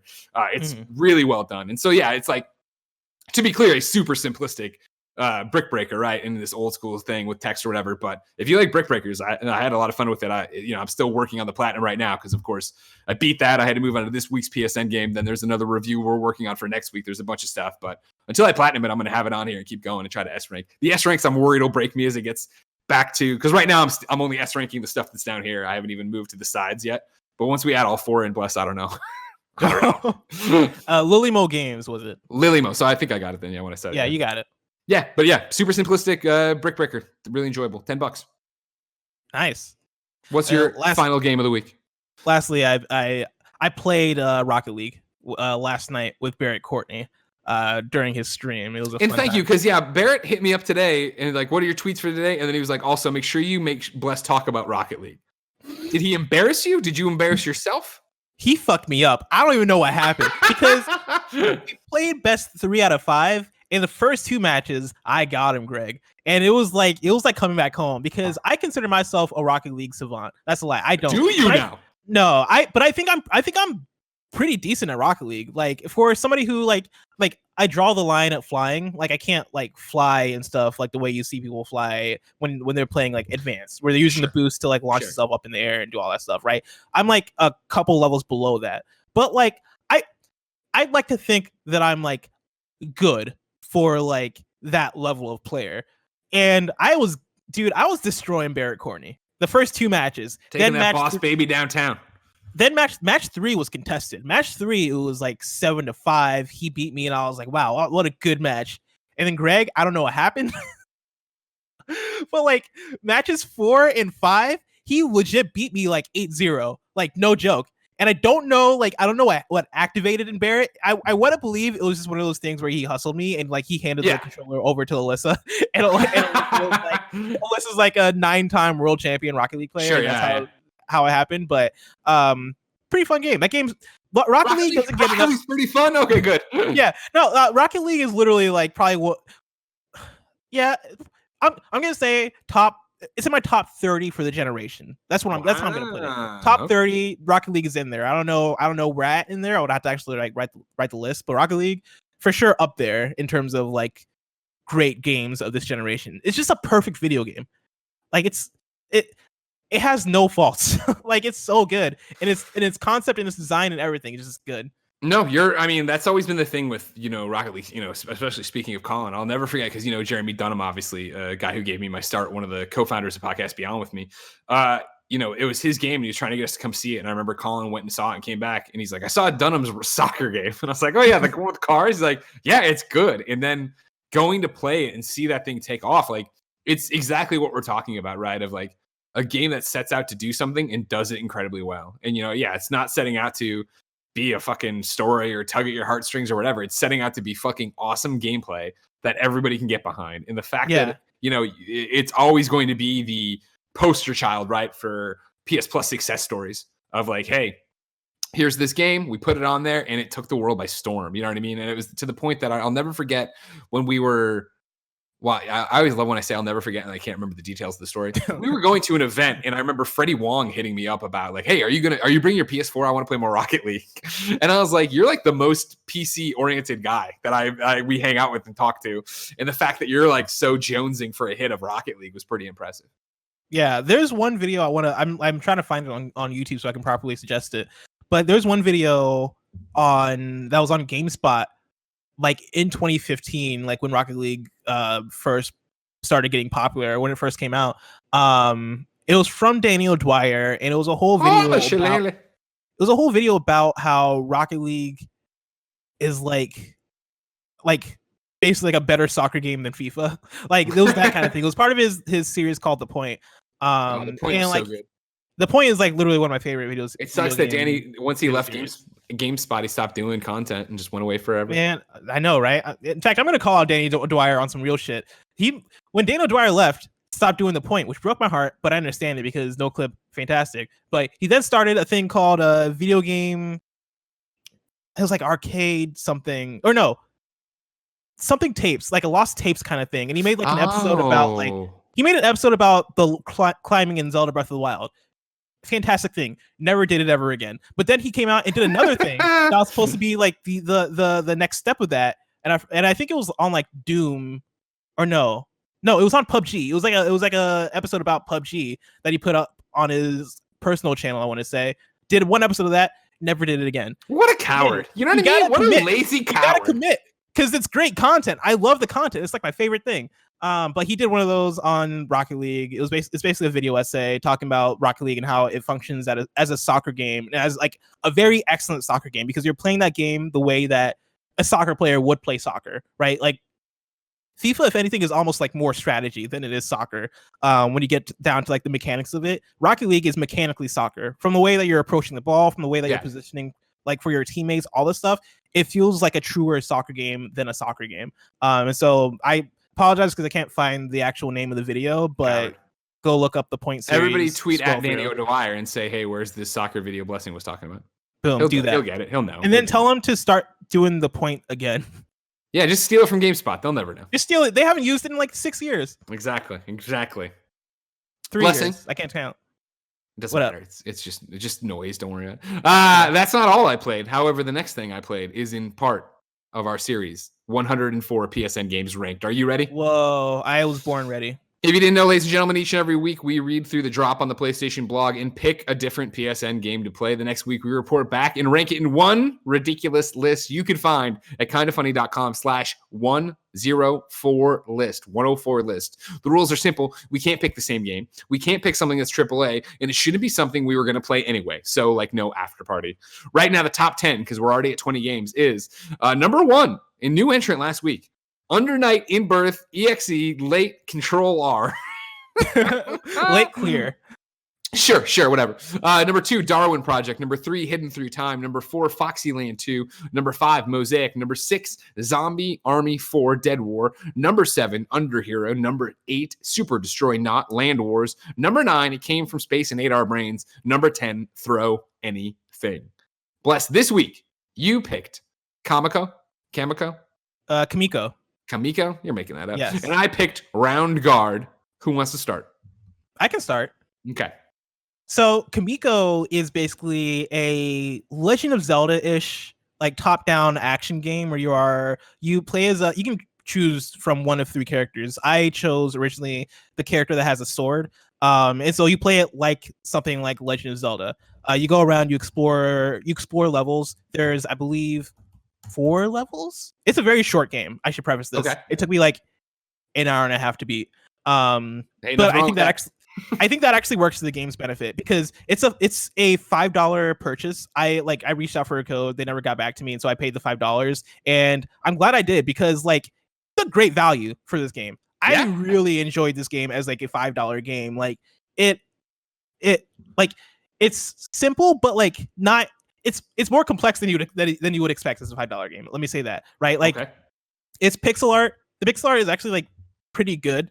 Like it's not incredible by any means, but it's like it's really good. It's really pretty. Where I think in the places where it matters, the music is good. The game feel is good as like a very pixelated, very indie game. Like I think they succeed on all those levels.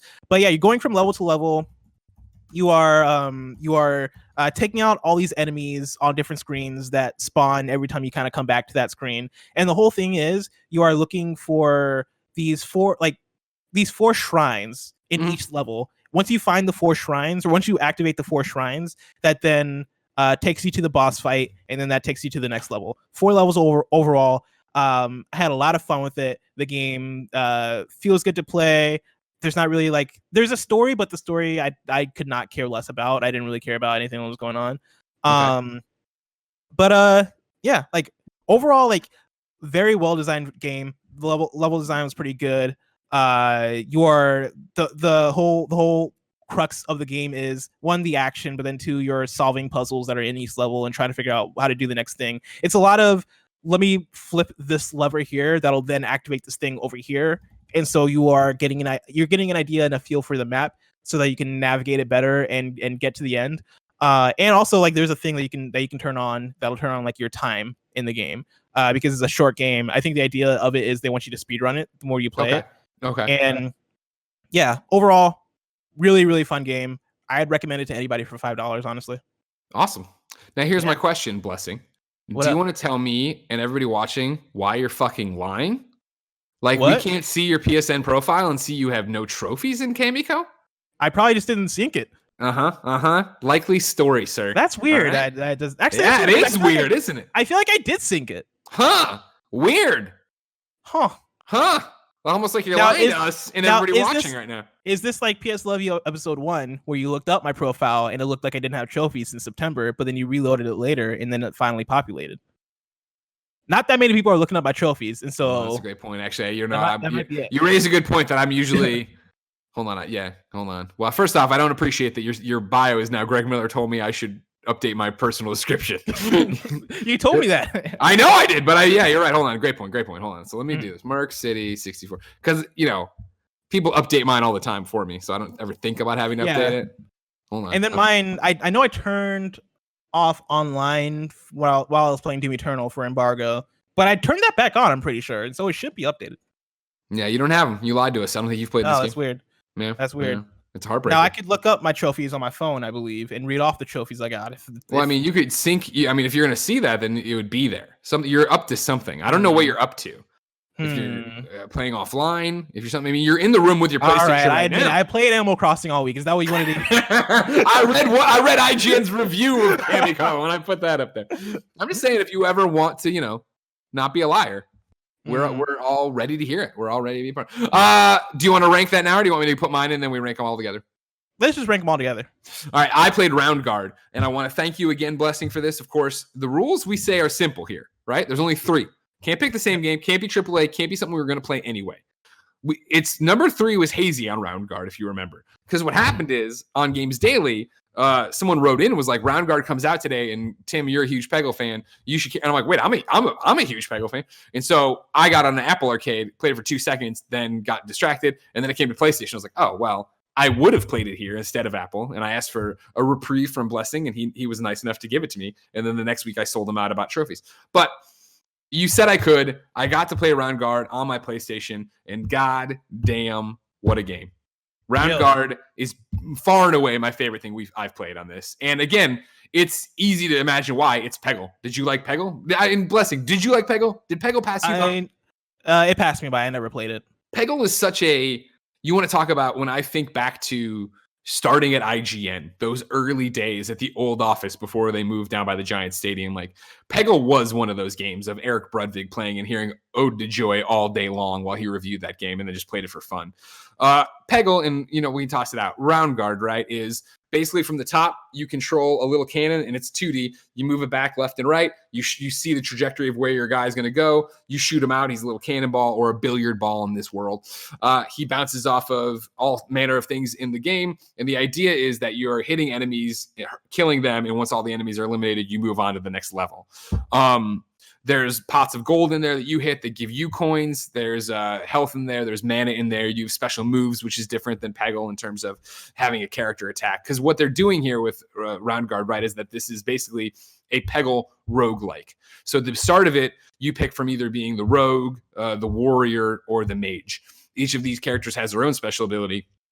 You play through the game, which is set up to be a play. They don't really drive this home with the exception of like the load screens, and then there's like an intermission, and then when I beat my first run as the warrior last night, and so it's like, all right, cool, you conquered the beast, the play's over, but it'll start again tomorrow.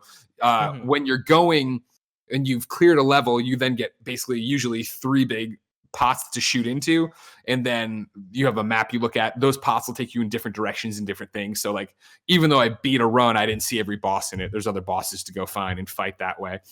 And on top of that, for the roguelike element of it, as you're playing it, your character is leveling up. This is giving you new trinkets and new abilities. So like, now when you hit something, you'll throw daggers, and then, you land in a pot at the end that gives you a new weapon that's better than the weapon you had before. And then when you beat the game overall, you get a relic, which then you can equip at the start of the game, which changes how you play the game. So it'll be like, there's more health there, but there's a con to it. It's one of those pros and cons, alter your experience as you play kind of thing. Peggle by itself, which was just shooting different, shooting these pegs, trying to clear the pegs, get onto the next level, is great. The mashup of this roguelike RPG makes it even better, where it is honestly something I can totally see me being like, it's like Luminous, where I don't think I'll get it off of my system. It'll be there for me to run in and just tinker with and play with and run through it. It was interesting because, and I don't have the wealth of experience with it because I have a whole bunch of trophies in it, but the first run I did was as the rogue, whose special ability using mana was to double jump. And like, so you shoot out of the cannon at whatever you do. And then whenever you want to, you can on this, on PlayStation, hit square and then, or I guess hold it, triangulate where you want to jump again and go in that direction and attack that way. That was great and that was cool. But I died early playing as the rogue, and I'm not sure how much of that has to do with the difference in the abilities and hit points and all that stuff, because you have your own hit points, enemies have their hit points, you're leveling up, they're leveling up. But last night, when I went through and did my warrior thing, I played for like an hour and a half of going through and doing it, because like, for this one in particular, there was 45 levels, and granted, using the different portals at the end, I skipped certain things and I moved around. So I don't think I played 45 different levels, but I played a whole bunch of different ones of this game. And it was so much fun. You can save and quit whenever I had a hard crash at the end of my warrior one where I blue screened and died. And I was like, motherfucker, I just lost all that progress. Came in, it actually had saved it all. I was able to jump right back in and go. I was impressed with that. There's a good sense of humor to it. I think all the things you're adding to it are great. Whether it be weapons, whether it be armor, your little character who's over in the top left will change as you do things, like, their armor and layouts and everything else will be doing. It's a cute little game. And believe it or not, Blessing, the one and only Tim Gettys has been playing it. Whoa. I know. And I wanted to call him in. Kevin, I reached out to the voice of God. If I added Tim to this Discord call, it would fuck up your Windows, right? Yeah, it would. Okay. So should I call him on the phone then? Nah. Call him. Let's try it. I got some experimenting. Let me see. As you're doing that, I'm going to turn off my heater. Okay. Hold on. Why the fuck is your heater on?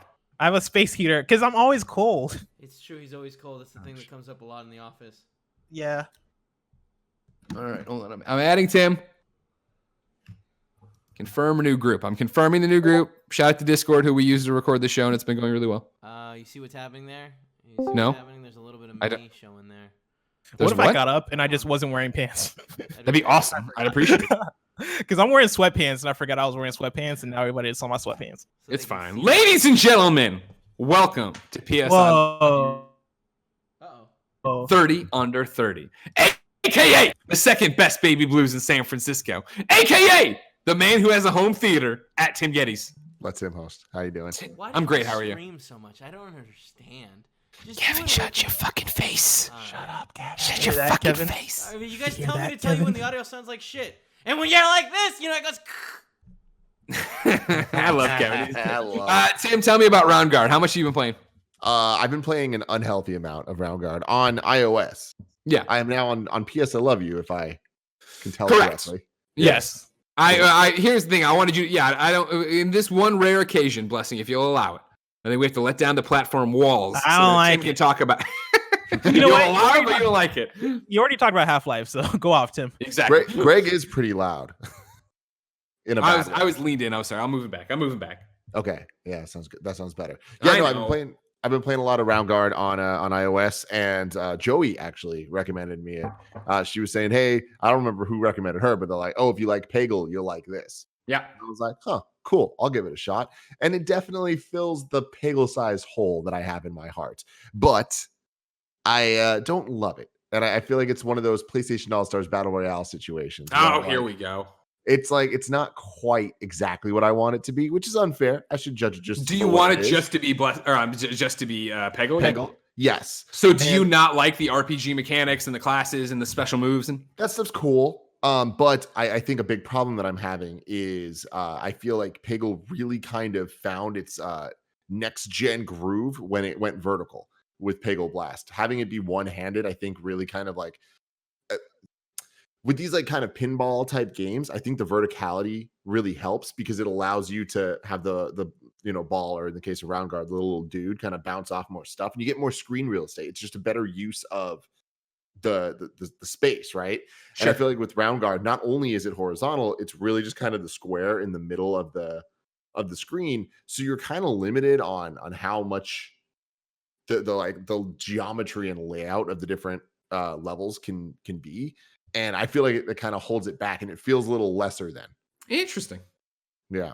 But Don't get me wrong, the good side of it, I do really like the RPG stuff. I do like the kind of roguelike or whatever it is system of like starting over and like still having like the power-ups that you have and having the money that you have.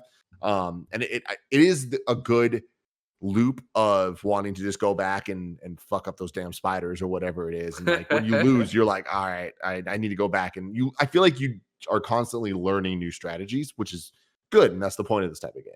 Yeah. Okay. So you like it, you don't love it. Yes, exactly. But you are addicted to it. I am addicted to it. And it has that kind of mobile quality to it that especially it being an Apple Arcade title, I think it benefits so much not having the bullshit gotcha stuff that Peggle Blast very much had. Yeah. So it is fun to just be able to play it and not feel like the game's designed to fuck me. It does feel like it's designed to challenge me. Sure. And I like that. Me too. I can play it unlimited times and it's never going to be like, whoa, you need to pay or wait to go on. Like, and because of that, I feel like it is designed in a way that is, trying to get you better at the game instead of trying to stop you from playing the game without paying. Now, here's the rub. You mentioned it, right? Apple Arcade. I know we live in a world of Game Pass, Apple Arcade. It's not 100% fair to say, well, I can get this game for $5 here. Why should I get it? You know what I mean? Mm-hmm. It's $20 on PlayStation 4. Are you serious? I'm serious that Round Guard is $20 on PlayStation 4. Whoa. Right? And They so went crazy for that one. And that's the thing about it, where I can see this game being something I'm going to play for a long time. I'm going to leave it on the PS4. I'm going to have it there for when I want to go fuck around with it. I do think that, like, if you are serious about Round Guard and you want to get into the weeds with it, right? There are the different relics, the artifacts or whatever. I forget the one. There's 2 different things you can unlock and equip to your character and do. There's a whole bunch of different stuff. Like, there's 3 characters. If you wanted to platinum it, there's like, I get all that, but it still seems like a hefty fucking price point. Yeah, no, that's way too much. I mean, I'll even say I didn't have Apple Arcade and I got it just for this. And even that, I'm like, Really? I'm not. It was like $5, Wow. right, for Apple Arcade. Yeah, that's right. Even that, I'm like, I don't know. Like, I think I might play it for this month, and then I'm going to cancel my thing. Like, I'm not going to be playing this game for longer than that. Yeah. It is a nice. I've been playing it a lot when like something's been going on down here, or like Joey's doing something, and I'm just like up in the living room, just kind of like chilling on the couch, and like while Gia's cooking or something, I'll just pull it up. Yeah. You know? It definitely feels like a time waster, not like something that I'm actively trying to play. Yeah, no, for sure. It's that's what I'm talking about. I think with why I want to leave it on the PlayStation. I don't think it's a destination game. I think it is one of those things. I finish the Division and I have 30 minutes and I'll be like, oh, what a round guard. I'll pop in there and keep working on that. Right. Mm-hmm. I'll keep chipping away at whatever run I'm on there. Yeah. Yeah. I love it. For me personally, the price is the only downside I have to. I understand and totally echo what you're saying in terms of the Peggle real estate and all that jazz. But not having had Peggle for so long, I think this does fill that need. I think it is fun. I really do like the classes, and I was surprised how much I liked getting the different, whether it be inventory slots or special abilities, and like, at the end of every level, having to switch them in and out, having the mini quests over here for other things to go in and do. It's cool. Yeah. Like, I feel like there's a lot of features here. Like this game, it's good for sure. Like, I feel like it is good enough. Even $20 is insane. I do think that I'm just being a little bitch when it comes to the $5 point. Like, it is worth $5 for sure. It's just I'm expecting something else out of it. And again, that's my own bias, my own bullshit that I'm bringing in. Hey, $10 is worth $10 to everybody differently. Exactly. I want to pick $10, but $5, $20, your money's worth what anything is worth is what you'll pay for it. Yeah, and it's cool. It's like I want to see more of these type of games, but really I want another Peggle. Sure. Yeah. All right. Thanks, Tim. All right. Bye, guys. Bye. Have a good day. See ya. You too. I guess I'll just turn all this shit off now, huh? I guess so, Kevin. Jesus. Sorry. So aggressive. Sir. I know, right? So now we're into an interesting, not dilemma, I guess. Blessing. Adeoye Jr. Mm-hmm. But a thing of, like, in our list here, the 104 PSN games ranked, right? It's been this fun thing, blind choices, what's going on. We get goofy ass games we don't know anything about, we don't really care about. Mm-hmm. When I look to rank round guard, how much should I allow price to infiltrate? You know what I mean? Because it's now we're talking. If I feel like if we were what I love about this segment, and I think I say it every other week, is that it reminds me so much of when I first started reviewing games at IGN and we played everything. And even then, there was this debate of how much value should enter into a review, because of course value is not timeless. The games will get discounted, games will go down in price, there will be sales. A game will be free on PS Plus. Right. All these things. And so, like, for sure, bar none, this is the most fun I've had in the game. Like right now, if you're looking at the list, right, my first entry onto the list is number 3, Hidden Through Time, which was just last week's game, the Where's Waldo game. This is, I think, a better game than that. Like, it's very different, of course. I think if you enjoy it more and like you say it's a better game, then I don't think it matters what the price is. Like, I think at that point you're just looking at it as the game. Yeah. What do you think then? Because then it comes into your purview of everything I've talked about here and what you've heard from Tim for Darwin Project at number 2 and then number 1 Under Night. I think I would put it above Darwin Project at least. Okay. Judging from what you said about it. Yeah. And then it's such an apples and oranges thing between this and Under Night In-Birth. Under Night In-Birth is the really, really polished fighter you talked about, right? Yes. Yeah, I don't think it's fair. I don't think it's fair to knock that down at all. The thing I will say about Under Night In-Birth that might take it down a peg is that there's a whole, like, the visual novel portion of the game, which is like a whole like important portion of the game, I just didn't care about. Like, I couldn't care less about it. The core of the fighting, all that stuff, is what elevates this game for me. But like, I don't think Under Night In-Birth is like near like a perfect game. Like, especially with the translation stuff going on in the Chronicles mode and all this stuff. Like there are things I can ding from Under Night In-Birth, whereas it sounds like for you, like, overall, it sounds like Round Guard is doing everything. It's doing pretty great. Yeah. So I'll leave it up to you. That's a hard one to do. We need to sign off together. You know what I mean? If you think I've made a case that it's more fun, it's a better game than Under Night, then that's what it is.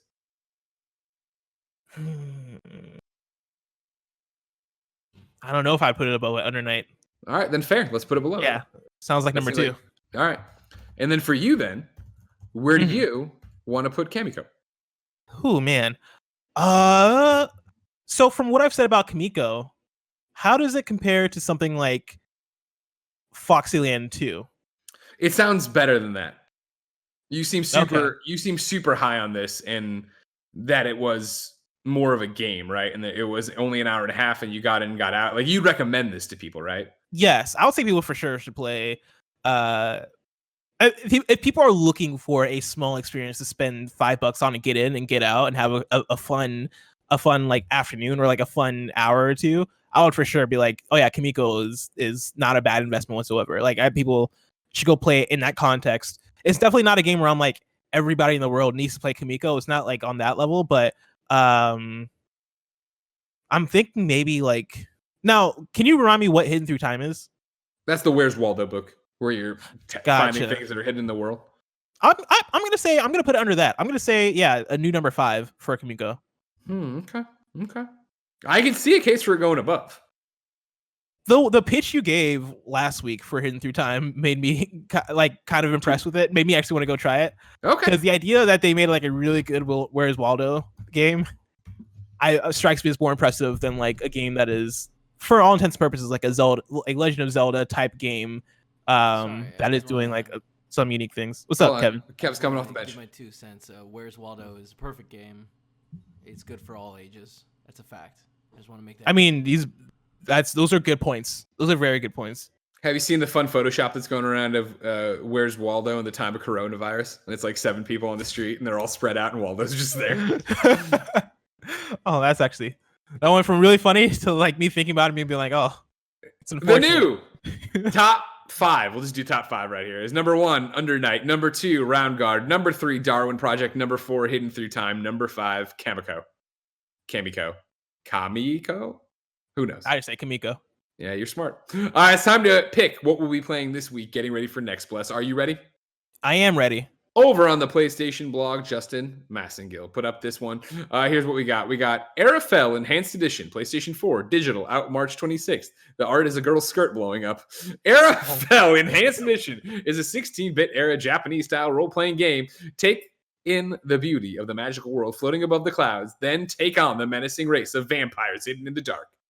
Dissection on PlayStation 4.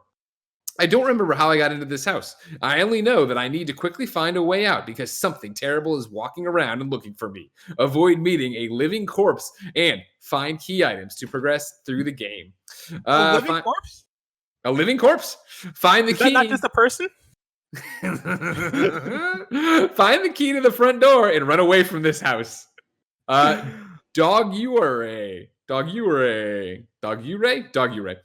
is a retro-style platformer with animal-like characters, graphics, and soundtrack designed with old portable games in mind, down to the limited color ranges and sprite sizes. That's a PlayStation 4 one. Duck Souls Plus. Not Dark Souls, Duck Souls Plus. PlayStation 4 and Vita. It lives. Run, jump, and dash your way through traps to collect all the eggs. Duck Souls Plus is a fast-paced action platformer about a little duck with an incredible skill to dash and a mission. Find all the eggs to save his species. Lord. Element Space on PlayStation 4. Year, $21.99. Assemble an elite crew and make allies as factions of the Galactic Congress grapple to determine a future for humanity's space colonies. In this sci-fi tactical RPG, command Pythons squad through turn-based battle, strategize ideal positions, and decimate foes in 24 handcrafted stages. Freedom Finger on PlayStation 4. Freedom Finger is a music-driven side-scroller shooter that sends you blasting through 40 levels of crazy cartoon action. Whether you want to chill and enjoy the story or crank the difficulty for a butt-blasting ridiculous challenge, we've got you covered. A butt-blasting ridiculous challenge, they've got you covered. All right. Mikorama, PlayStation 4 and Vita, it lives. Guide an adorable robot to safety after he crash lands on a strange cubic planet. Explore each level, rotating it in 3D to see all sides, looking for a way out. Use lifts and slide platforms to get around while looking out for dangers. 100 levels throws up new surprises. Try your hands at creating your own levels with the level editor. So basically, it's Captain Toad, but Mikorama. Moons of Madness on PlayStation 4. Moons of Madness is a first-person, story-driven, cosmic horror game where the scientific exploration of Mars meets the supernatural dread of Lovecraft. As a technician stationed on Mars, you begin seeing and hearing things that aren't there. Visions, hallucinations. Is that even what it is? Or are you slowly descending into madness? Fuck, dude. Odalis, the Dark Call. The old gods have forgotten this land. Odalis is an exploration/action game and loving homage to the 8-bit genre classics. You play as Haggis, a battle-weary warrior who must wield his sword once more to rescue his son from darkness. One Piece Pirate Warriors 4 on digital, or on PlayStation 4 digital. That one's not really, that's too big, right? One Piece? Yeah. One Piece is a name I recognize. Yeah, but I mean, that's of the same ilk as like One Punch Man and My Hero. But yeah, we want to do it. We want to do those. So there you go. My point stands. Have I not done those before? I played One Punch Man in my own version. Yeah, I can skip that one. Oniken, PS4 digital. In a post-apocalyptic future controlled by a sinister corporation, ninja mercenary Zaku is the last hope for humanity. Inspired by the demanding gameplay of 8-bit action platformers, Oniken pits your agility and sword play against a gauntlet of enemies, traps, and challenging bosses. Paper Beast on PlayStation VR. Experience a dreamlike odyssey through a world with, a wild and simulated ecosystem. Take off on an adventure. Connect with exotic and surprising creatures. Shape the environment to solve puzzles, or let your imagination guide you through an immersive sandbox. Whoa. The Room VR, a Dark Matter on VR, PlayStation VR. A British Institute of Archaeology, London, 1908. Jesus. The disappearance of an esteemed Egyptologist prompts a police investigation into the unknown, explore cryptic locations, examine fantastic gadgets, and enter the otherworldly space, which blurs the line between reality and illusion in The Room VR, Dark Matter. Twin Breaker, a Sacred Symbols adventure on PlayStation 4 and Vita. It lives. This one's not qualified because I already played it. I wanted to play it, so that's disqualified. But I'll read it all the same because of Colin. The United States sends generation ships to nearby star systems to find new planets to colonize. But once in interstellar space, the ships mysteriously disappear. When clues emerge about the missing spacecraft, 2 pilots jump through a wormhole into a story-driven brick breaker in the spirit of Arkanoid and Breakout. Vampire, the Masquerade. Coteries of New York? PlayStation 4 digital. Vampire the Masquerade Coteries of New York is a narrative experience set in the rich universe of Vampire the Masquerade 5th edition. It presents the struggle for power between 2 vampiric factions, the Carmilla and the Anarchs, bathed in the night lights of the Big Apple. Then there's a Yu-Gi-Oh game, and that's it. Blessing. Yu-Gi-Oh! Duelist or Legacy of the Duelist Link Evolution. Shout out. Okay, whatever. I was actually gonna play the original Yu-Gi-Oh! Legacy of the Duelist this last week, and I didn't realize that Link Evolution was coming out for PS5 or PS4, and so I might end up playing that game anyway, and so that's not gonna be eligible. What are you gonna pick then? You get to pick. You start. So like, as soon as I saw Paper Beast, my mind started to want to go with that one. But then I also saw Doggy Ride, which seems like it could be a fun time. Okay. I'm gonna go Paper Beast. Okay. Because it looks very interesting. And reviews came out today, I want to say. You're cheating. You're cheating. I'm not. No, you're not. That's not cheating. I'm just kidding. That's not cheating. That's not cheating. Okay. And reviews look to be like pretty good, and so right. I want to check it out. Cool. You're picking Paper Beasts. I'm gonna go with Moons of Madness. Oh. I like this. As a technician stationed on Mars, you begin seeing and hearing things that aren't there. Visions, hallucinations. Is that even what it is? Or are you slowly descending into madness? I'll find out and report back next week, guys. Yeah, I feel like you will. Thank you very much. And this is Paper Beast series, what we're looking at, or is this Moons of Madness? It's Moons of Madness. I showed Paper Beast a minute ago. My apologies. Sorry, I was reading, so I didn't see it. Yeah, okay, I picked. That's what I'm picking. Okay. You know what? This looks better than I would have thought. Yeah, that's the thing about it. Sometimes you got to do the blind choice. You know what I mean? I got the cheat last week. I won't cheat this week. This looks scary. No, thank you. I'm going to scare you, Kevin. Ladies and gentlemen, it's time for PlayStation's greatest hits. If you didn't know, we said over 10 episodes, we would have a segment talking about the PlayStation Game of the Year for each decade. We'd pick it, then you'd have a definitive PlayStation's greatest hits. We started in 2010. 2010, Blessing picked Heavy Rain. I picked Peace Walker. In 2011, I picked Uncharted 3. Blessing picked Portal 2. In 2012, we shook hands and agreed on Persona 4 Golden. In 2013, I picked The Last of Us, and Blessing picked GTA 5. In 2014, we both picked Stick of Truth, South Park Stick of Truth. Then Metal Gear Solid 5, The Fan of Pain, got 2015 unanimously. We've taken 2 weeks off. It's time to come back to 2016, Blessing. Let me run you through the competition. We have Uncharted 4, Overwatch, Dishonored 2, Dark Souls 3, Firewatch, Inside, Ratchet & Clank, Rise of the Tomb Raider, Titanfall 2, The Witness, Darkest Dungeon, Severed, what up? Super Hot PSVR, The Last Guardian, Doom, The Division, Watch Dogs 2. What a fucking year. Adeoye Jr. Are you fucking kidding me? 2016? That's a hell of a year right there. 2016 might be PS4's best year. I'm going to put that out there. I don't know if I go that far, but it's a great year. Like, what's a better year for the PS4 than 2016?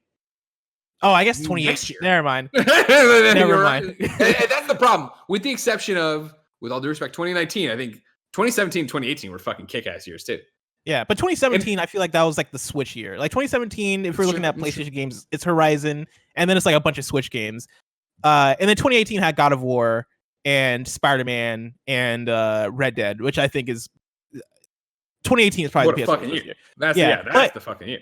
26. If you want to talk about 2016 though, like Uncharted 4, Overwatch, like freaking Ratchet and Clank, which I feel like doesn't get enough credit. Well, actually, it gets a lot of credit, but it's a great game.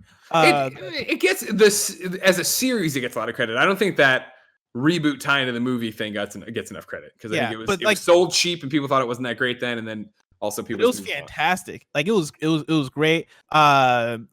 Inside, like what was the other game I was looking at? Last Guardian. I also love. There's like another PlayStation. Oh, The Witness. The Witness is like an incredible game.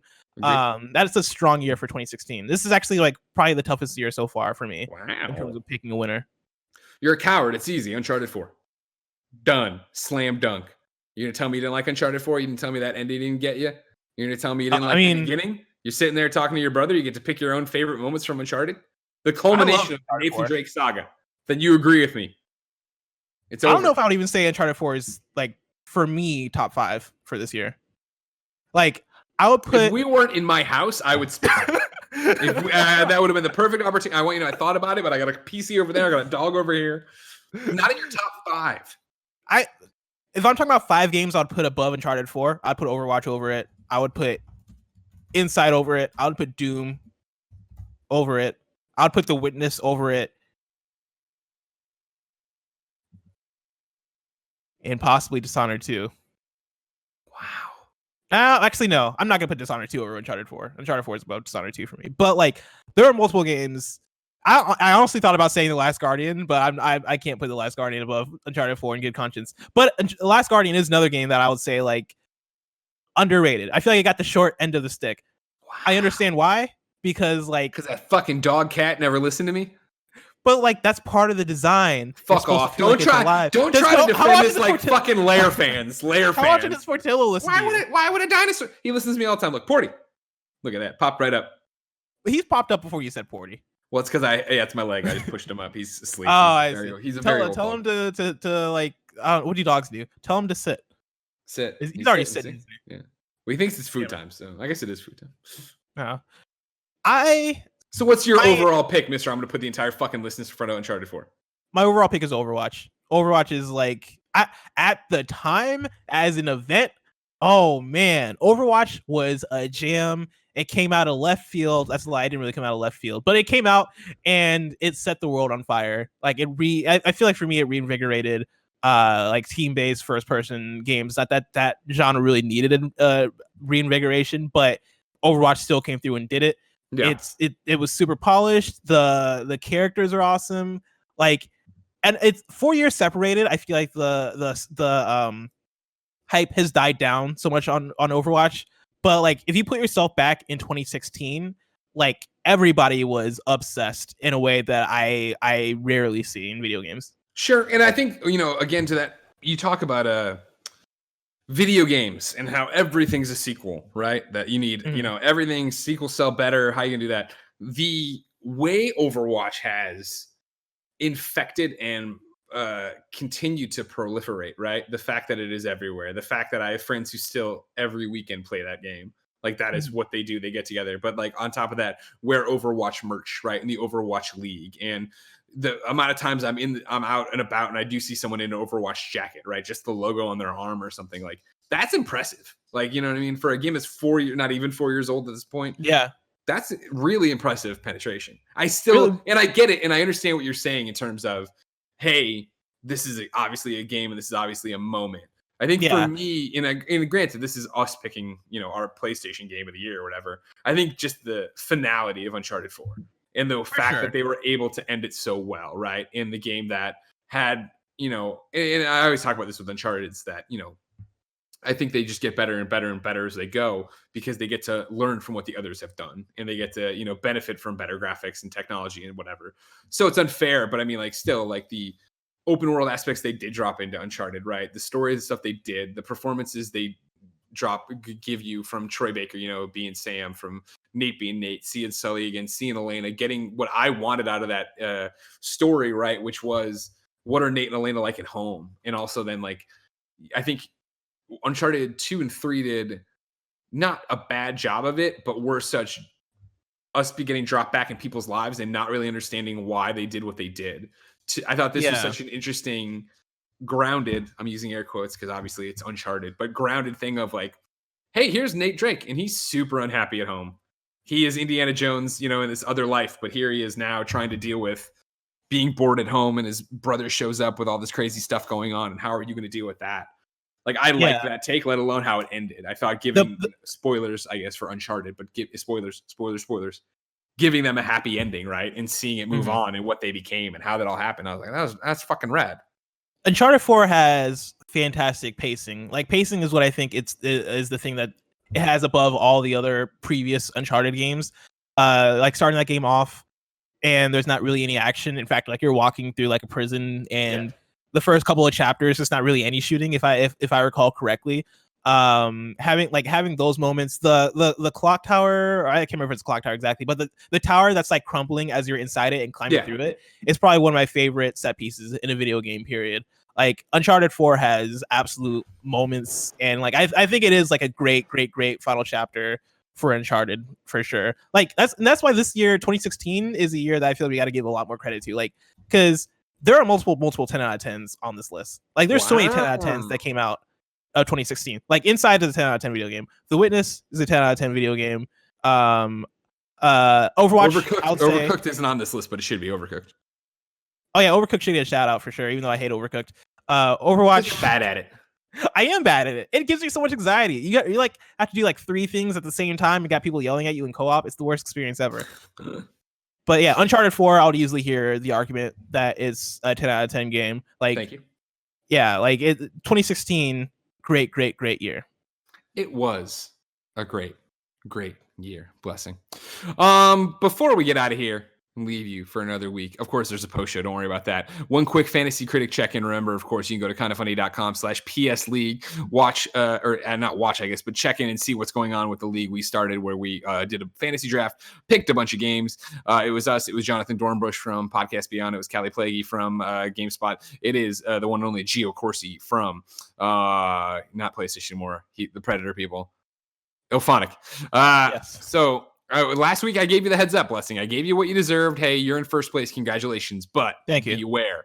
And sure enough, Gio Corsi has taken the lead. He's currently in the lead 19.2 points to your 16.13. And then I'm in third with 8.84. Callie and Jonathan not on the board yet.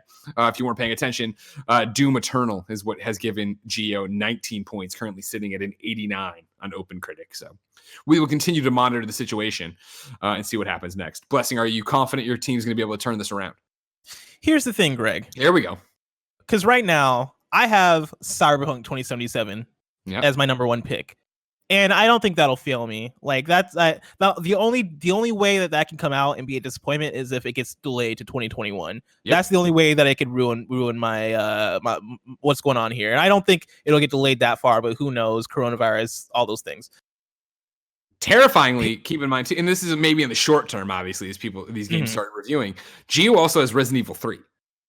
Oh, But Gio's about to put some Oh, points no. on the goddamn board. You know what I mean? Oh no. I'm looking at my list, right? And it's like, I guess Minecraft Dungeons, which might get delayed. That's the next one on the scene here, I guess. I have Last of Us Part 2. I'm gonna reveal some secrets. Here we go. This might work against me, but it's a podcast. I gotta spill the beans for the sake of entertainment. Here's the thing. I've been very vigilant over the past few weeks in the fantasy draft, trying to figure out what might be coming that'll be good, and what I can't really rely on right now. And there's a game that was recently announced, Amnesia Rebirth, that I was looking at, and I figure I'm gonna wait and sit on that one because you never know what's gonna happen around E3 time. Okay, but I'm just gonna put it out there that there are choices that I'm thinking about making right now, and that's one of them. There's a few others, but I'm just gonna throw that out there. Be aware, be vigilant, because things can change at any moment. All right, everybody be vigilant. Again, you can be part of this. You can check in and start your own fantasy critic league if you want. Kindafunny.com/PS League. You can watch with the live updates. Every episode of PS I Love You, XOXO, we like to do a PSN profile of the week. You write in. We look at your trophies. We applaud you or boo you until we're hoarse. Today, Caleb Davis wrote in PSN CJD1112. I hit my milestone 10,000th trophy with platinum 119 all the ways out. Much love. Stay safe. Caleb Davis. So I'm over here now, psnprofiles.com, an amazing site you should support. CJD1112. The bio here, kind of funny best friend, which I like to see. First off, I'm very happy that you are playing the Division 2. That's your most recent thing there. That we see a way out there with your platinum and Far Cry Primal right before that. What I like the most about this blessing is it brings up the question: what am I going to do for my 10,000th trophy? This is how close are you? I'm I want to say like 150ish out right now. That's still my New Year's resolution. Last year it was get 100 platinums. Now I'm 200 out. I'm at, according to PSN Profiles right now, I'm at 9806. So I'm 200 out. So I got time to figure it out still, but it will happen this year. I got to look into it. You got to do the math to make sure it's a platinum too, if you want to get really deep about it. I know. I think I'll let it get closer. I'll get closer to that, because if I start doing that now, it's too much math for me. I won't be able to do it. Still though, going off of Caleb's thing, what I love about Caleb here is that he is not afraid to go down in just trophy whore on the corner. Because a way out, Far Cry Primal, okay, great trophies. Then Foxyland 2, Word Search by Powigi, Foxyland 2, Foxyland. He's doing the doubles. I love it. Yep. That's what it's all about. Far Cry New Dawn, Turbo Chase, or Horizon Chase Turbo. Horizon Chase Turbo, I get it there. Uncharted 2, God of War 2, Jedi. Like he's got a bunch of real ones. Oh yeah, here. Actual Sunlight, which is a deep cut. Yeah. Actually, that one doesn't even have a platinum. That's just 100%. They just got all the trophies. Yeah. That's commitment. I'll tell you what, I didn't know about these one word Sudokus. He's got a whole bunch of one word in here. Are those? Yeah, I'm seeing these too. It's like, because it says here 2 days and an hour, how long it took him, 6 days, 14 hours. That's just, time from first to last. But Days Gone, Spyro 3, Year of the Dragon, Spyro 2, Spyro, nice. Nickelodeon Kart Racers. Yeah. Lego Marvel Superheroes 2, thank you for your support. These are some good trophies. We got Golden Abyss in there too. Very nice. Lego Marvel Superheroes Vita, Smart As on Vita, Lego Lord of the Rings on Vita, Jak 3 on Vita, Jak and Daxter on Vita. I love a good Vita Platinum. Never, I was always bullish on Bless. I never did that many because I'm a coward. You didn't do that many Vita Platinums? Nah, not as many as you think. There's even like Lego Batman 2, 3. Like I ended up like needing 2 trophies from it or whatever, and they were just so grindy. I was like, I don't want to do this. I'm sorry. I didn't mean to let you down. I appreciate how many deep cuts that CJ here, or sorry, not CJ, Caleb here has played, but not necessarily platinum. Because I'm just scrolling down. It's like a bunch of games that like are like a quarter of the way through or halfway through in terms of trophy percentage. But which one's standing out to you? Like, well, actually, no. Now I'm way too far back. Now I'm actually like in the PS3 era. Hold up, let me just go back up to point some of those out. Oh wow. Like Super Exploding Zoo. Like I've never heard of that, but they've gotten 2 trophies in it. Okay. And then I like we have stories, the Path of Destinies. I remember that downloadable game. Oh, dude, actually, that's a really good game. Stories, the Path of Destinies. Yeah, got all the trophies in Super Star Wars. Mousecraft is another one where it's like I've never heard of that game, but it's PS4, PS3, and Vita. Only 2 out of 12 trophies, and it's like, were you playing that game for fun, or did you start it and realize that like the trophies weren't worth it? Similar thing here, like, well, but except it's 100% Spy Chameleon. I don't remember ever hearing. There's no platinum, but he got all the trophies. I respect it so much. Level 22, all the trophies, which were just 21 bronzes. Caleb, I would have told that game to take a fucking walk. Medal of Honor Warfighter. I respect it. 21 bronze trophies. Get the fuck out of here. Level 22, my ass. Ladies and gentlemen, this has been PS I Love You. Remember, you can be part of the show. Patreon.com/kindafunnygames. You can give us your questions, comments, your PSN profile. But most importantly, you can go there and support us. Get the show ad-free. Get it where you can watch this as we record it live. And, of course, get it with the post show we are about to do. If you have no bucks, toss our way. It's no big deal. YouTube.com/kindafunnygames. Roosterteeth.com. Podcast services around the globe each and every Tuesday. Blessing, any final thoughts? No, not really. Perfect. Are you going to get a better desk? We'll see. Maybe week 3, I'll hit up Kevin and be like, "Hey, we got to do something." Sounds fair. Right now, though, like, here's the thing. This is my struggle setup. This is the setup I put together because I had the assumption that this would be a 2-week quarantine or whatever. Turns out it could be a lot longer. We just have no idea how long this is gonna last. And so if that's the case, maybe I'll get something more official. And yeah, we'll see where things take me. Okay. Until next time, ladies and gentlemen, it's been our pleasure to serve you.